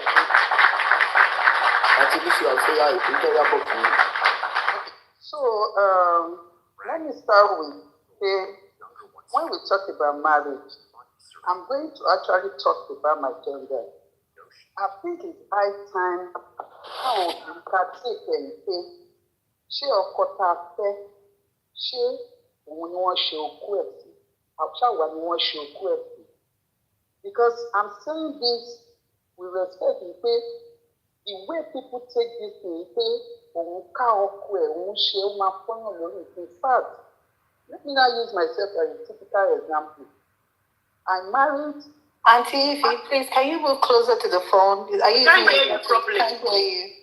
Okay, can you hear me now? That's better. Yes. Sister Ify. Yes. Before you continue, can you sọ mọ́rọ̀? Tó ti bá fọ́kọ lé nísìn. Ṣé òun kọ́ ló lóko? Ṣé mi kan mo lóko ẹ̀? Ṣé òun kọ́ ló lóko? Let me tell you, nǹkan tó jẹ́ kíkiní yẹn máa lead to it because èmi náà gbé lórí ní earlier stage and I know what nǹkan tó lead to before kí n tó reset brain mi. Because initially, imagine you as a Miss Campus and everything, and you got married, and next thing, ọkọ wa sọ̀yàn di, okay, ṣe délé the housewife, ó ti wà lé, and the next thing she not continue and you get to know, orí fẹ́ yé, you are taking it pé ó dídé mi tí mò ń tán báyìí lọ́kọ̀ fún fìtílẹ̀ ń dé. In fact, mo ń lé lọ bọ́sọ̀, mo ń lọ síbi iṣẹ́, mo ń jà, in fact, mo ń dé party anybody tó bá fojú wò, mo ń gbágèlè lórí. That is to tell you how bad. And we go to a stage, even mo tún bá tí máa bímọ, the next thing gan ni pé you will leave me, go out, in fact, á lọ ṣe ṣìnà fẹ́rẹ́fẹ́ àpòpadà. Guess what? At a point I almost committed because love, kí ni gbogbo kí ni yẹn? Love, ó yí mi lórí. And I was thinking, why? How dare you? Family gan kójọ, wọ́n ní ìsílẹ̀ náà bàbá wọn ṣe ìyẹn lọ. So why do you want to kill myself? In fact, gbogbo àwọn family tó bá mi sọ gbogbo wọn ni mo mú lọ́tà pé I care out. If this is what marriage is all about, I have no business with marriage. But do you know, one of them said something that people tó bá lè yọ mind ẹ̀ kó fi sílẹ̀ yìí pé ọkùnrin ìyá polygamy. Mo ní ẹ má bá mi sọ polygamy kìíní kan. No, tó bá jẹ́ yẹn ní every one of us, ká máa kéde náà lọ ṣe. But I'm 55 now. Gbogbo time tí mò ń dán gbogbo kìíní ìwò was my late 20, early 30. But now I know better. And I think I will want to advise people. You see, after all that, gbogbo nǹkan tí kìíní ẹ̀ kàn jọmọ́ ni ní pé because I try to imagine pé so bọ̀bọ̀ yìí ó ń bá àwọn girls other girls. Kì í ṣe pé bí wọ́n ń ká and ìjà ẹgbẹ́ ń wáyé every time because the back car on top of it. Even if mo go phone, I go phone manager and èmi gan mo rò. In fact, as a matter of fact, I walked out of that marriage about 4 years.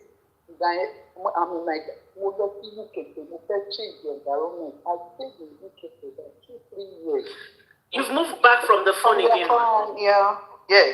So I went. I think maybe come on, Lucy. Can you hear me now?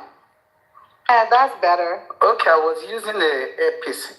So at the end of it, I decided that mo dé UK, èmi náà wò pé kí n pay back fẹ́rẹ́fẹ́ fún bọ̀bọ̀ because all I just said that time ni pé I just want to go and do some job. But I came back with my mind ni pé this guy is cheating and I have to do it. But I said to myself, pé tí n bá ṣe, because àwọn wo ni mo fẹ́ bá ṣe, married men. Show what they go what they because that person will respect his wife. Oh mama wa ji wo shenita. So the only thing I said to myself, Nipe, let me just keep moju kuro, even though what people said that time, Timoni me febo. But do you know that was what I started putting in myself? And I said to myself, to start with, nǹkan tó bá wùn kó fi rẹ̀ ṣe. Let kó má gbé wá síwájú mi. And I got myself busy. In fact, business tó wà lórí mi also pọ̀ débi pé mo ò tiẹ̀ wá rí tiẹ̀ rò mọ́. And that now solved the situation. So even when I get to see some certain things, I tell myself, as far as you be wasile. So, and to me, I got myself busy with my kids and with my business.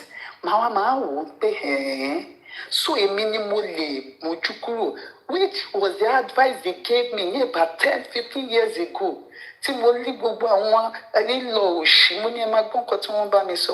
So from really what I've seen so far, kò sí bí mo ṣe fi ìpè love yẹn máa wà ní ẹni obìnrin àbí nǹkan kan. I think we should just build ourselves láti mójú kúrò. Leave them. Face your business. Let him show you the love he has to show you at home. Because you know why? I run a restaurant and I have a guest house. Ó láwọn even pastors tó jẹ́ pé wọ́n ń ṣe mọ́mí jí o àti dádì jí o.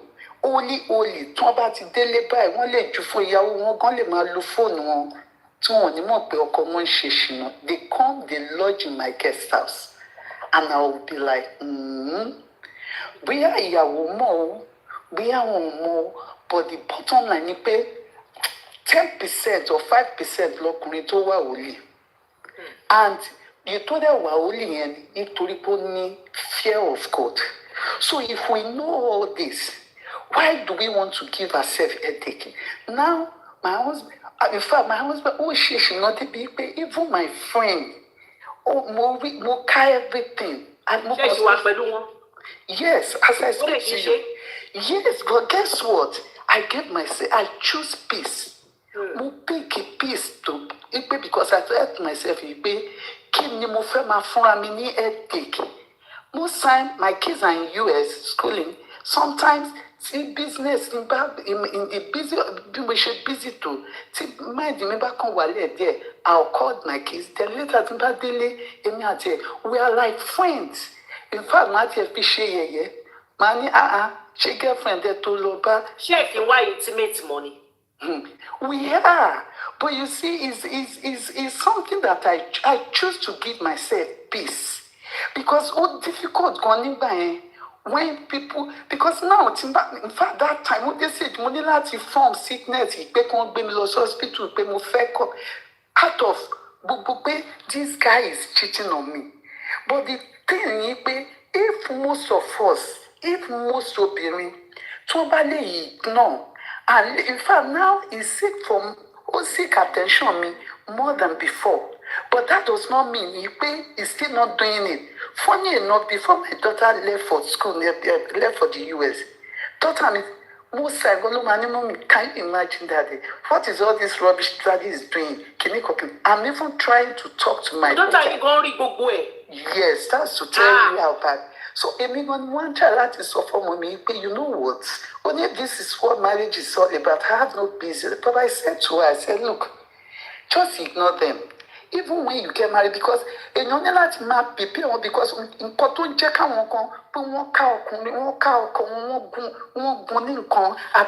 because the idea is money. Try as much as possible to ignore. I can't ignore. Money, if you don't ignore, it will make it look like you are giving yourself unnecessary stress. Money is gonna respect you as your wife. I'm not saying everybody will be like your dad, but the thing there is that do not go after searching what you did not keep there. And she was like, I can't tolerate all this so that you are tolerating from that. And I'm like, in my mind, peace. I'm stupid. And funny enough, the people to mess up with, none of them gonna look this low standard me. Because ọ̀tọ̀ ni kó lóbìnrin marry yìí pé kò tún rẹ̀ ṣe. Ọ̀tọ̀ ni when you are even more, in everything you look better than àwọn ẹlẹ́sìn pinto tí wọ́n ń kó kiri. But it's something that I've just looked at it that is their nature. Not just him. Even a lot of other people, some of my friends, I see their husband, and wọ́n them at cross in ilé wọn yẹn wọ́n á di olí. But when you continue you will not feel hurt.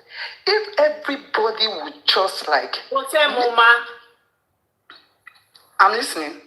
Money, but any continue back more. But that's what I'm saying. But I have to build myself like to ignore. Ṣé tí ẹ̀yin àti wọ́n bá fẹ́ súnmọ́ra, ṣé àwọn lo protection fún yín ni? No, but in fact, Kakunsha máa sọ pé ọwọ́ Ọlọ́run ni gbogbo yẹn wà. But most importantly is that headache time fúnra wa. That some people want my lodger, some people in fact, my first 10 years of marriage or 15 years, headache tí mo fúnra mi because mi kò ń ṣe kékeré. Ó débi wípé tó bá ń lọ, èmi náà gbé mọ́tò máa ṣọ́. In fact, máa wá kúkú, a tún máa drive tó bá débi tó lọ yẹn, èmi náà kàn park at the end, máa wá rí pé a tún máa jà. Ìjà yẹn left, right and center. And now I said to myself, if Kanimoti better, ọkùnrin is not worth dying for. It's not even worth our stress. You know what is my own stress now is to make money, give myself any holiday, enjoy myself. In fact, I go to club. Sometimes I will tell some ladies that let's go to club. You know. Auntie Fee. Yes. I have a question, just one.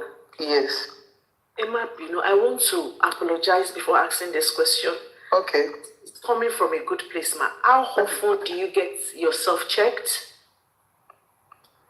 How often? And not often like that. Ma. You should, ma, because adults need nobody can tell any adults, whether to stay, with a cheating partner, and this is vice versa. Yeah, because I will say because he's a medical doctor, so he knows better. So definitely, I will not believe that he will.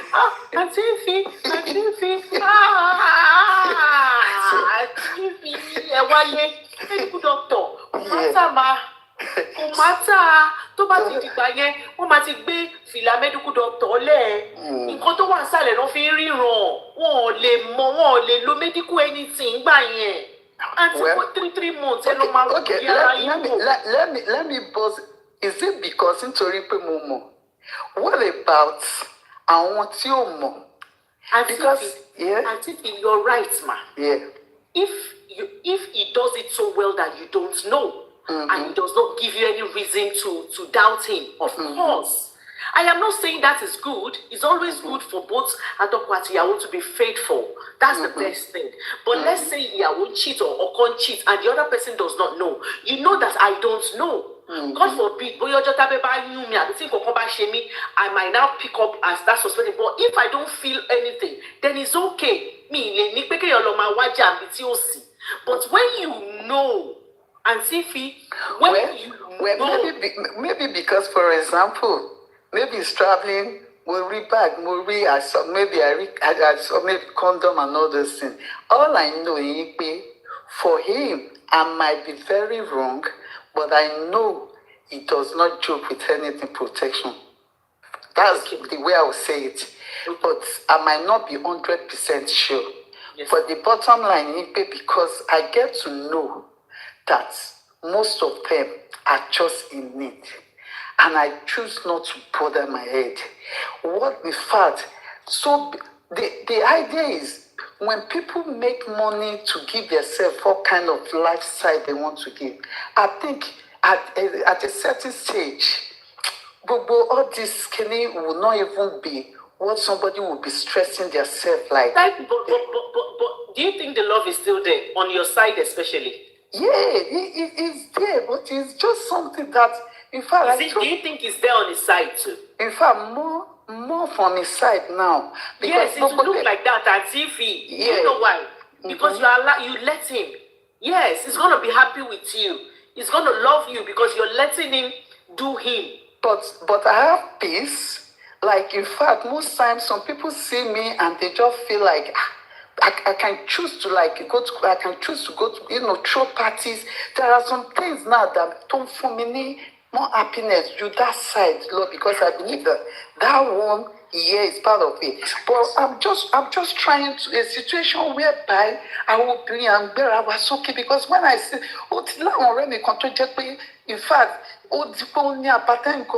every time hospital. A minimum cancel it. Can you remove your mind? Let him be. In fact, mo ní láti máa sọ fún remove your mind. Àkíṣe doctor, ṣé mo ìpín gbàtí gẹ́yìn tún sick, òun ló lọ bá lọ hospital lòun jáde lọ. Mo ní please just forget him. Tó bá wọlé kó wọlé. This thing no tin lose mind there. I went through that. In fact, mo ń jà títì. Party gan ó ṣàbíyàn mú bọ́gẹ̀lì kúrò like àwọn èèyàn tó wọ́n pè mí ní tout, and I ask myself torí kí ni. In fact, ìjà ẹ máa sọ padà gbéra wa dé station, all because of what? I'm fighting because he went to sleep with somebody. Now my own lolo is I don't care. Ìwọ ló lára do it. My own is peace, and now we are living happily. Because I choose to tell myself you choose to close your eyes to the truth. Yes. To me, because when we look at some of our women, the way bikini is that is why a woman will start, that is why a woman will shake in. In fact, if everybody but take care, no matter the love, let me build myself. Let me make myself happy. Choose yourself over anything, then your kids. I think everybody might were okay. That's just the way I see it. Because can you imagine bother me when I see a lot of people about Okuni? Most of our community are not. In fact, my guest in between pastor one guest house that Lord didn't see there. My business is hospitality business. I see a lot, but I'm a come away. But àwọn ìyàwó mi dẹ̀ believe pé tí wọ́n bá ní kí ìyàwó mi gbé Bible pé ọkọ ẹ̀ lè á ní ọkọ òun lè ever ṣe. And I'm like, so kí ni mo fẹ́ máa sọ ju yí pé just leave them. When someone said the other time yí pé tọkùnrin tọkọ òun bá ṣe kinní kan, honestly that is the way I will act. I will not even bother. Òun ló máa máa. Yeah. If it's all about, we are cheating, you know, it's not all about that. You know, there is a lot of danger that comes with it. Yeah, the danger. As if, you know that the moment he stepped out and is with another woman, even if you are saying that your husband is a doctor, that, we don't know what this other woman is bringing. We don't know. And because you just said that, you yourself cannot 100% say that he's keeping himself safe. So even if there is 1% chance that he's not, keeping himself safe, that means if he gets anything, there is high tendency you will get it too. Does that not bother you, ma? Well, why I will still not be bothered is because, number one, if Timmy Bania aware, just like most of all these housewives were aware of whatever their husband is doing. And ever since, I've not even find myself in that situation. Why will I be thinking about it? I said the only difference now is because me, I say a lot of why I want most of them that I know I see their husband. Also, but they be one clue because the guy will never even give any room, not even 1% for them to suspect them. To worse, Joe. And I will just smile. The only thing is, mine is not smart enough. Àwọn tó smart ọkàn wọn. Àwọn yòókù yẹn smart. The only reason tẹ́yìn ṣe ká wọn ni pé wọn smart. Exactly. Ẹ̀yin tẹ́ wò pé kẹ̀kẹ́ assume pé ẹ̀ka wọn. Exactly. Exactly. Smart one. But I have a lot of friends tó yẹ pé mo ń rí àwọn dẹ̀rẹ̀ wọn ẹ̀ fà ní clue because the way the person even behave. Pẹ̀lú even ìwẹ̀, even they will even go to the extent of giving their wife their phone and what àwọn yẹn ò lè rí anything. Àwọn yẹn lẹ̀kẹ̀rẹ̀ àwọn ọkùnrin tẹ̀ ń sọ àwọn yẹn smart wọ́n gbé fún wọn lẹ̀gàn ìyàwó ò lè rí kankan. Unlike tèmi tí màá ní mo rí like àwọn yẹn á ní house mo yẹ kó máa delete tó yẹ kó máa lock all those things. So the thing there is I think we should just like take it yìí pé let them be. And me, happiness me, anytime I travel, I can give myself, and sometimes I want to have a destination party with friends. Those are the things, the life that me have chosen to now. That's where you concentrate and put your energy. Yes. So, exactly. So, if everybody... I can do this favor for you. I can do this favor for you. This favor, I'm doing this for you. If you want to that favor, I can do it for you. But I'll show you just right now. See, this is the text. This is an HIV test kit. Please, I can send 10 to you. You need to check, please, madam. Honestly, you need to check. No, it's like £10 in the UK. I don't mind because what you said, honestly, from the comment and from me personally, is touching. And I'm only just concerned for your own health.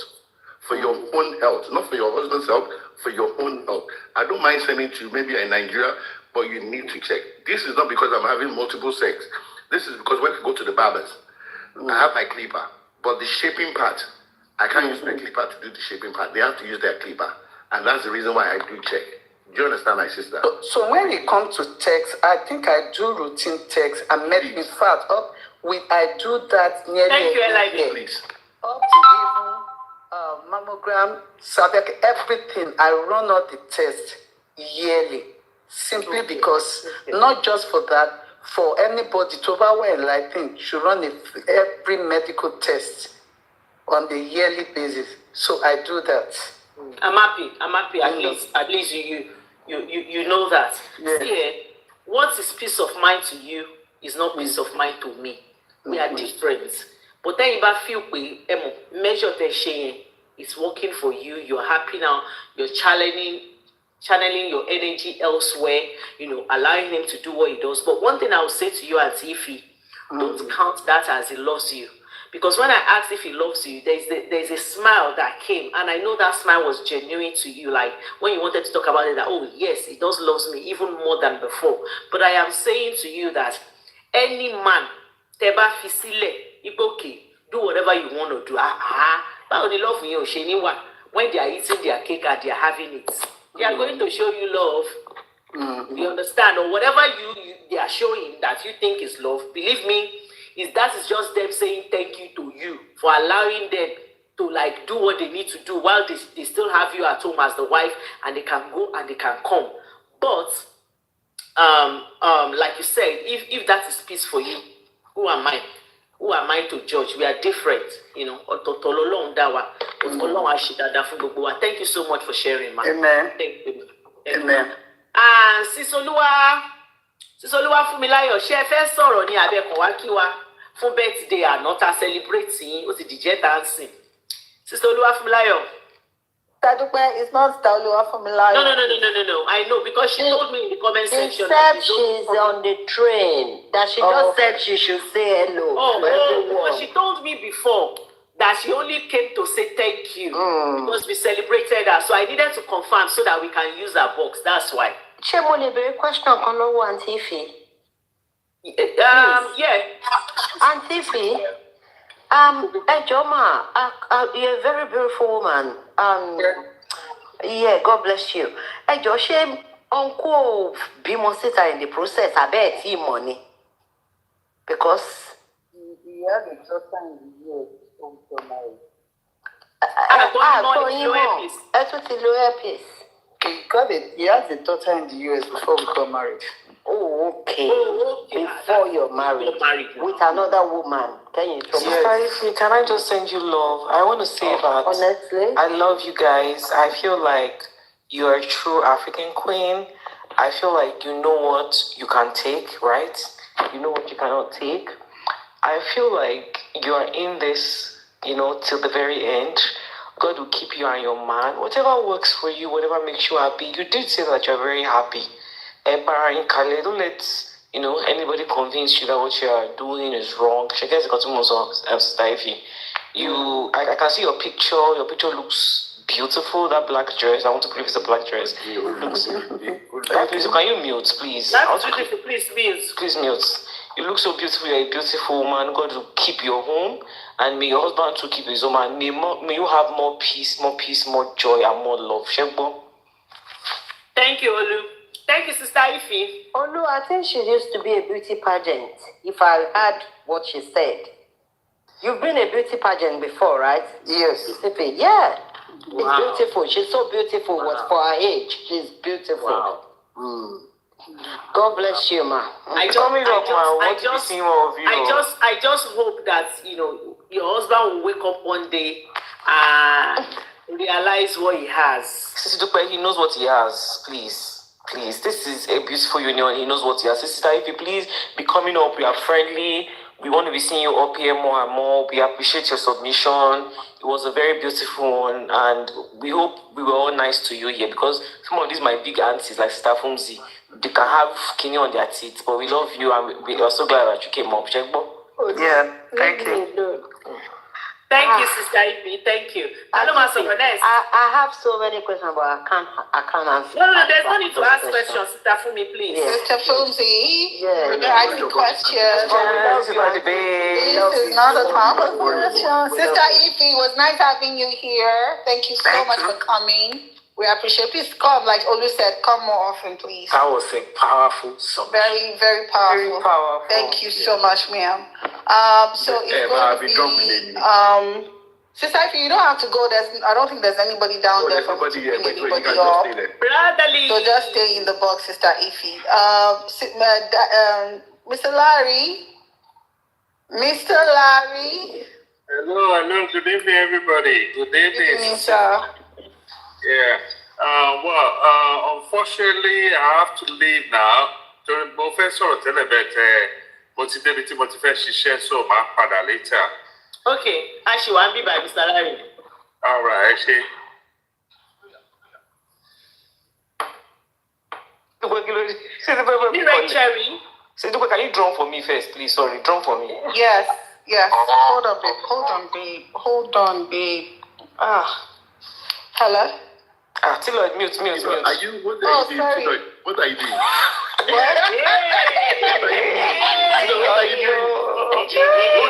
Hold on, babe.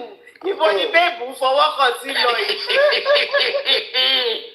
Ibo ni babe fọwọ́ kàn lẹ́yìn. What are you touching? You already coming. What are you touching, Babe, what are you doing, babe? Let's get on the line. Okay, all right. Àṣírí babe ti tú o, babe, we can hear you, babe. Babe is hearing though. Hands of joy. Welcome back. Rachel, before you speak, let me quickly introduce you once again to Musu the Explorer. For those of you abroad, Tefe travel, that you need somebody to plan your holiday for you, that is what she does. If you have a group you want to go on holiday, you want her to get you a place, an affordable place, she will, sort out the tickets, the accommodation, everything you need. Prayer transportation over there, she will do everything for you. All you need to do is pack your things and go. She even said if you want to employ her, use her services to come and pack your bag, she said she can do that for you too. So anything travels, that is what Mosun does. Wherever you are abroad, you need her to help you look for cheap tickets or cheap travel arrangements. She will do that for you, depending on where you want to go. And if you also need Schengen visa, awatawa nílùú òyìnbó tí àti gba pátápátá ta nílùú Naija ta wò wípé we cannot travel. Believe me, tó bá ti ní Schengen visa, you can go to a lot of places, go and explore. And That is what she's there for. She will look for, and ibitefe law, nice, law, accommodation, everything all together. The full idea, she will do all that for you. Her number is up there. Please contact her for all your travel needs. Mosu the Explorer, Luleshi, Red Cherry. Good evening, everybody. Prayer boxing, prayer boxing. Auntie, if you stay in the comment section, ma, we just want to borrow your box. Okay, good evening. Sisidupe, good evening. Good evening. Yes. Emma, send a request. Can you hear me clearly?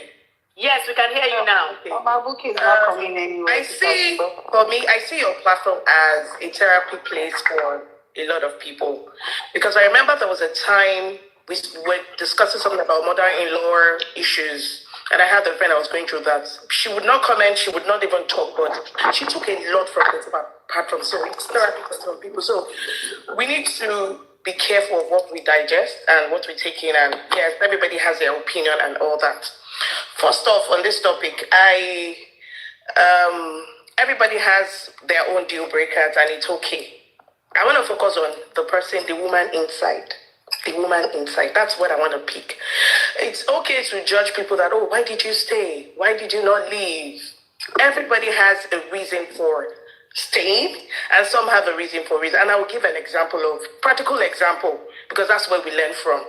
I have one auntie that, growing up, I was very close to her. And then this woman I've never seen anybody go through what she went through. Her husband is a serial cheat.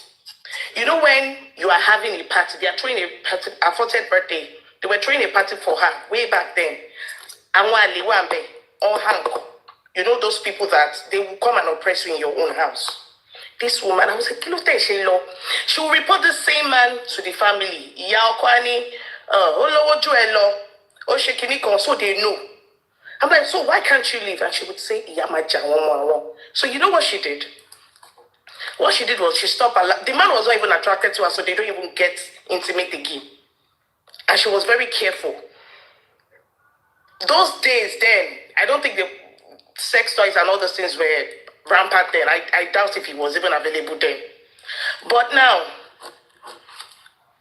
5 years ago, ibi ale tí mà ní lọ mi bẹ́ẹ̀ lómi ká ọ ṣàfihàn kọmọ lórí níbẹ̀ bẹ́ẹ̀ ìjà ṣẹlẹ̀ he slumped. And then this woman went. You know when I want to be a palo, maybe another boyfriend caught, and this man slumped. Oji Bada. So since then he became sick. Dakuleni, he has money. And what the woman waited for till the last baby of the family got to the US for masters. You know what she did? She relocated with her kids. What were UK, US, and say, this woman, what's her name? Man, you don't bello jojumo masukun be awon omo yen pe ejo mo ti sheyayin mo ti segba. He's lonely at home now. Àwọn tó fẹ́ ngba yẹn gan àwọn daleni. They've left him. The kids, he's good with the kids, and the kids are taking care of him. You know, woman, she's doing well for herself in the US now. From one child to the other, from one child to the other. So everybody will, and luckily for her, the man has HIV. Yes, AIDS. He has HIV. She didn't have. I don't know how she did it. I don't know what she did. She did not have. Because you said the man abandoned her now. Okay. So we need, as men, we need to. And another thing I want us to know is that if I'm married to you, I have a right over your body. You cannot take your body anywhere. Same way as you have a right over my body. So the fact that people believe that, oh, it's okay to, it's not okay. It's never okay. So we have some people that can take it. This generation will never take what that woman took. And then she's doing well for herself now. And here is where, and here is where I come. As women, we need to love ourselves. Love yourself. If you love yourself, you choose what is right for you. And we need to be careful not to confuse our children. Them growing up. Tobari everything. How do we want them to be as wives, as husbands, as fathers too? gbogbo kini generational kini ló máa di tó bá yá. So we need to be careful. We need to be careful, and that's all I have to say. Let's love ourselves. Let's be intentional of what we take. That's all I would say. Thank you. Thank you, Sister Red Cherry. Thank you so much for your submission. Mr. Tokwe, are you there? Mr. Tokwe? Mr. Tokwe? Oh, yeah, I just let me sorrow more. Yeah, because because no, Bia, it's not you yet, or Ara is gonna talk. I was here before Ara, though. Yes, let her talk. I was here before Let her go ahead, please. Okay. Thank you, Tilai. Thank you, everybody. The last speaker couldn't have said it better. Like when I hear some things and they say, "Oh, I've developed a defense mechanism around me just to make myself happy." Well, good for you. But every time we talk about stories like this, for me, it's a trigger button because my own auntie, my very, very good auntie died 15 years ago from STDs. And now, STD now water. Unlike then, that it was really, you could even count maybe 1 in 100. But now, STD has turned to something that almost 2 people out of 10, they're carrying it, they're carriers. So when I hear stuff like, telling my daughter to just, when she gets married, she should stay with her husband, endure what? I just pray that what you're enjoying will not buy you eventually. Because what we are really dishing out is scary. Where is self-worth, for heaven's sake? When have we stopped choosing ourselves? And this doesn't have to do with a woman alone. Even a man can marry a woman that sleeps with anything in pants. That's where you have to choose yourself. I don't like talking about this thing because I have like 2 serious cases apart from my auntie. I don't know if Tilo, you heard of this story that happened last year in New York of a woman that was pregnant and then her husband went to Nigeria for something and within a year he went twice. So I think the second time when he left, she went for her usual antenatal and all. And that's how the doctor was like, madam, you have HIV. She was just, she was resistant. She was like, lie for where? How? That she's not cheating. She has never stepped out on her marriage, on her husband. How could she have gotten it? The doctor was like, I can't be lying. I can't fabricate the story. Okay, you know what? You claim you don't have it, or you claim, you couldn't have gotten it because you didn't cheat. Okay, can you bring your husband? Unfortunately, during that period, the man wasn't even around. When he now came back, she just cooked up a story. She didn't tell him it was HIV. She just said, based on this child that is forming, the doctor said both of us should show face. They now went. It was the MF that gave the wife. And she has a child growing inside her. So please, the fact that you've been living with someone for 30 years, and you've been one of the lucky ones that haven't gotten it. You are lucky. Count yourself blessed, yeah? But that doesn't mean another person will get lucky. And I mean, my marry or and less than 1 year, my cooking. So I don't know. Sorry to interrupt you. You said it was the MF that gave her. Yeah, my head had to wait to process it. I don't want to call it out to food. Like, you keep your pregnant wife. Like, people are no everybody red dye, everybody money. Like, why are we just unfortunate? And a woman was saying something that I don't know if it's a Mobi before she dropped. She said, these men of these days, they will see you, and within 1 week, in fact 1 week is long, within 2 days, second day, I see sorrow, Timbaria, my jella to kedele, my 77 stars, 2 days. I'm like,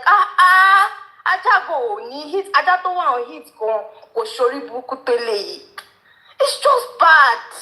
And they will still sleep with you without protection. And they will still carry that their rubbish third wheel, their third leg, they will still carry it somewhere else with their wives. It's unfortunate though. It's just unfortunate. As in, what I'm seeing around me, around. Hey, I'm like, yes. You know that some women too can bring you to the husband.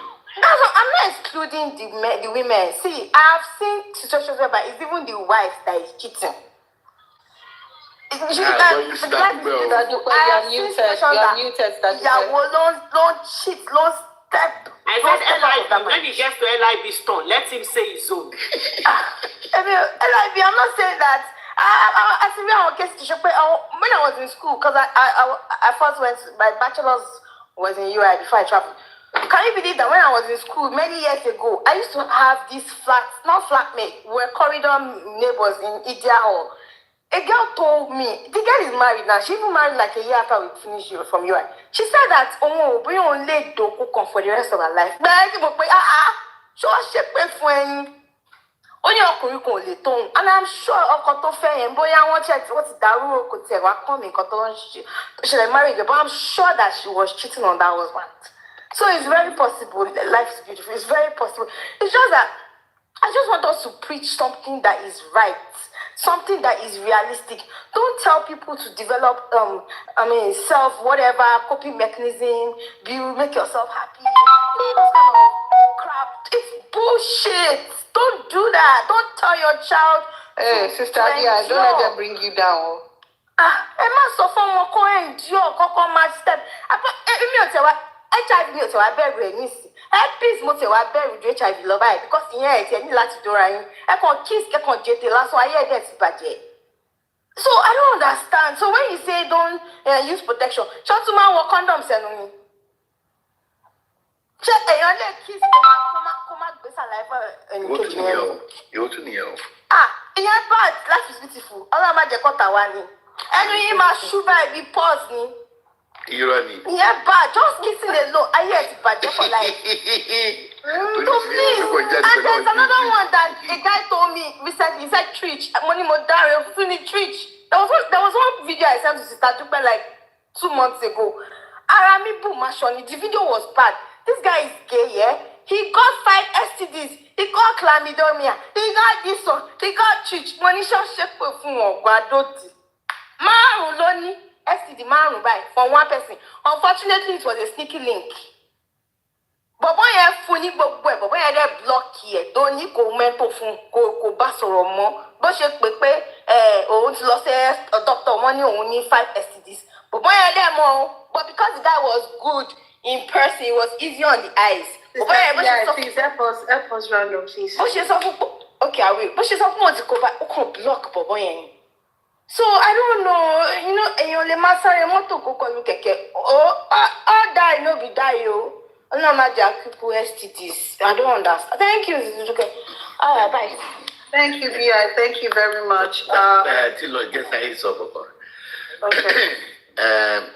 Men, this is not a story anymore. We need to behave ourselves. Honestly, we need to behave ourselves.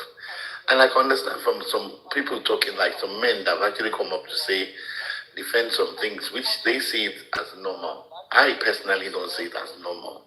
But I believe that if you have to do any shino, do your shino binti. Do it in a binti way with your wife, with your partner. All this shino, and for women,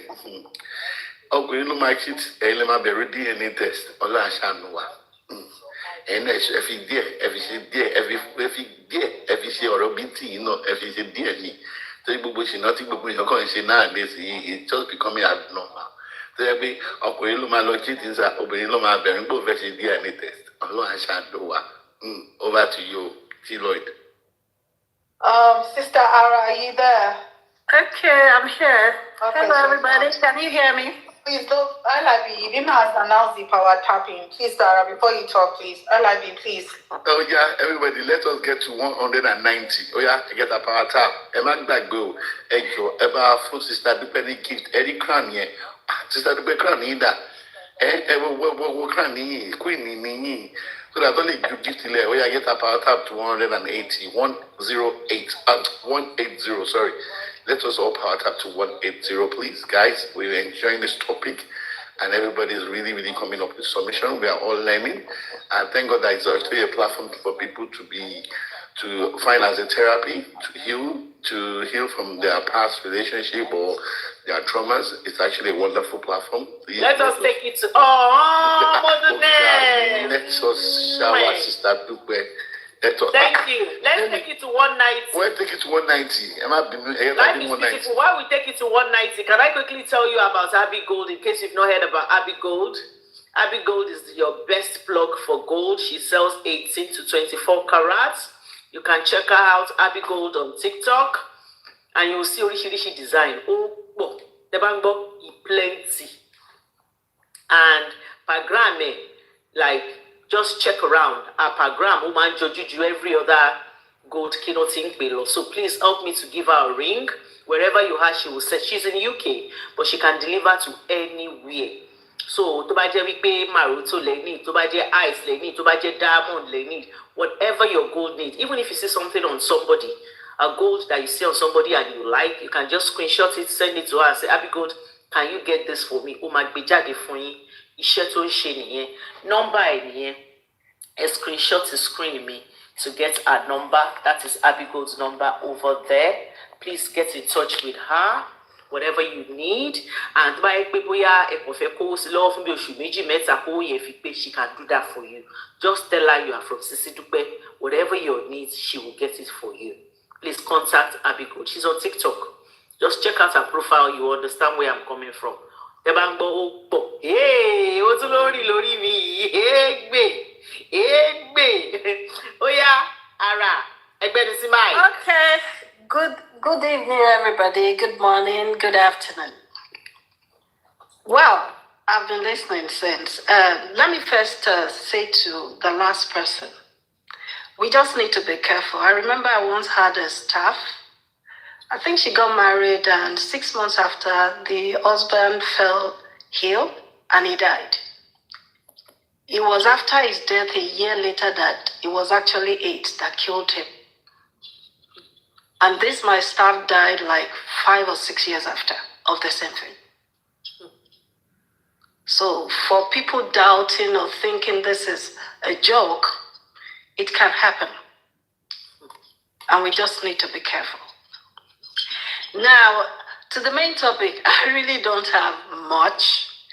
Me, with my what if, that's what I have here. And I think I want to start with Sisidupe. I remember there's someone you were talking to before, and you asked this question that if you were to be the woman, what would you do? You are a woman that your husband decided to get married to somebody else. I'm not even talking about cheating now. What would you do?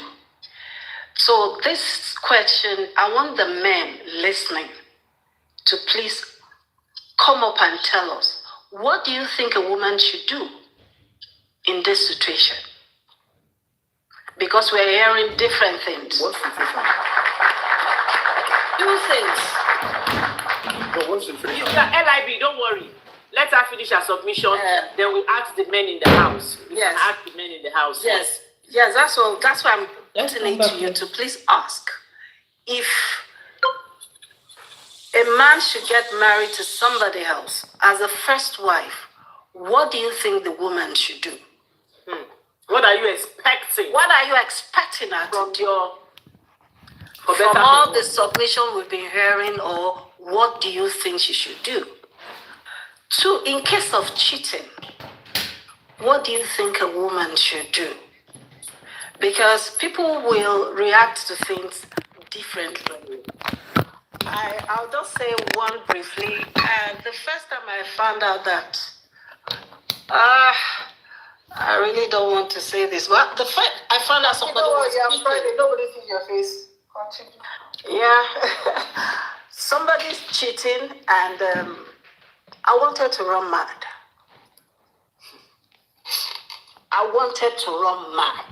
I was like, mine was so bad that I just came back. I asked my house help. You know, instinct. I was just like, whenever I'm not around, does anybody come to this house?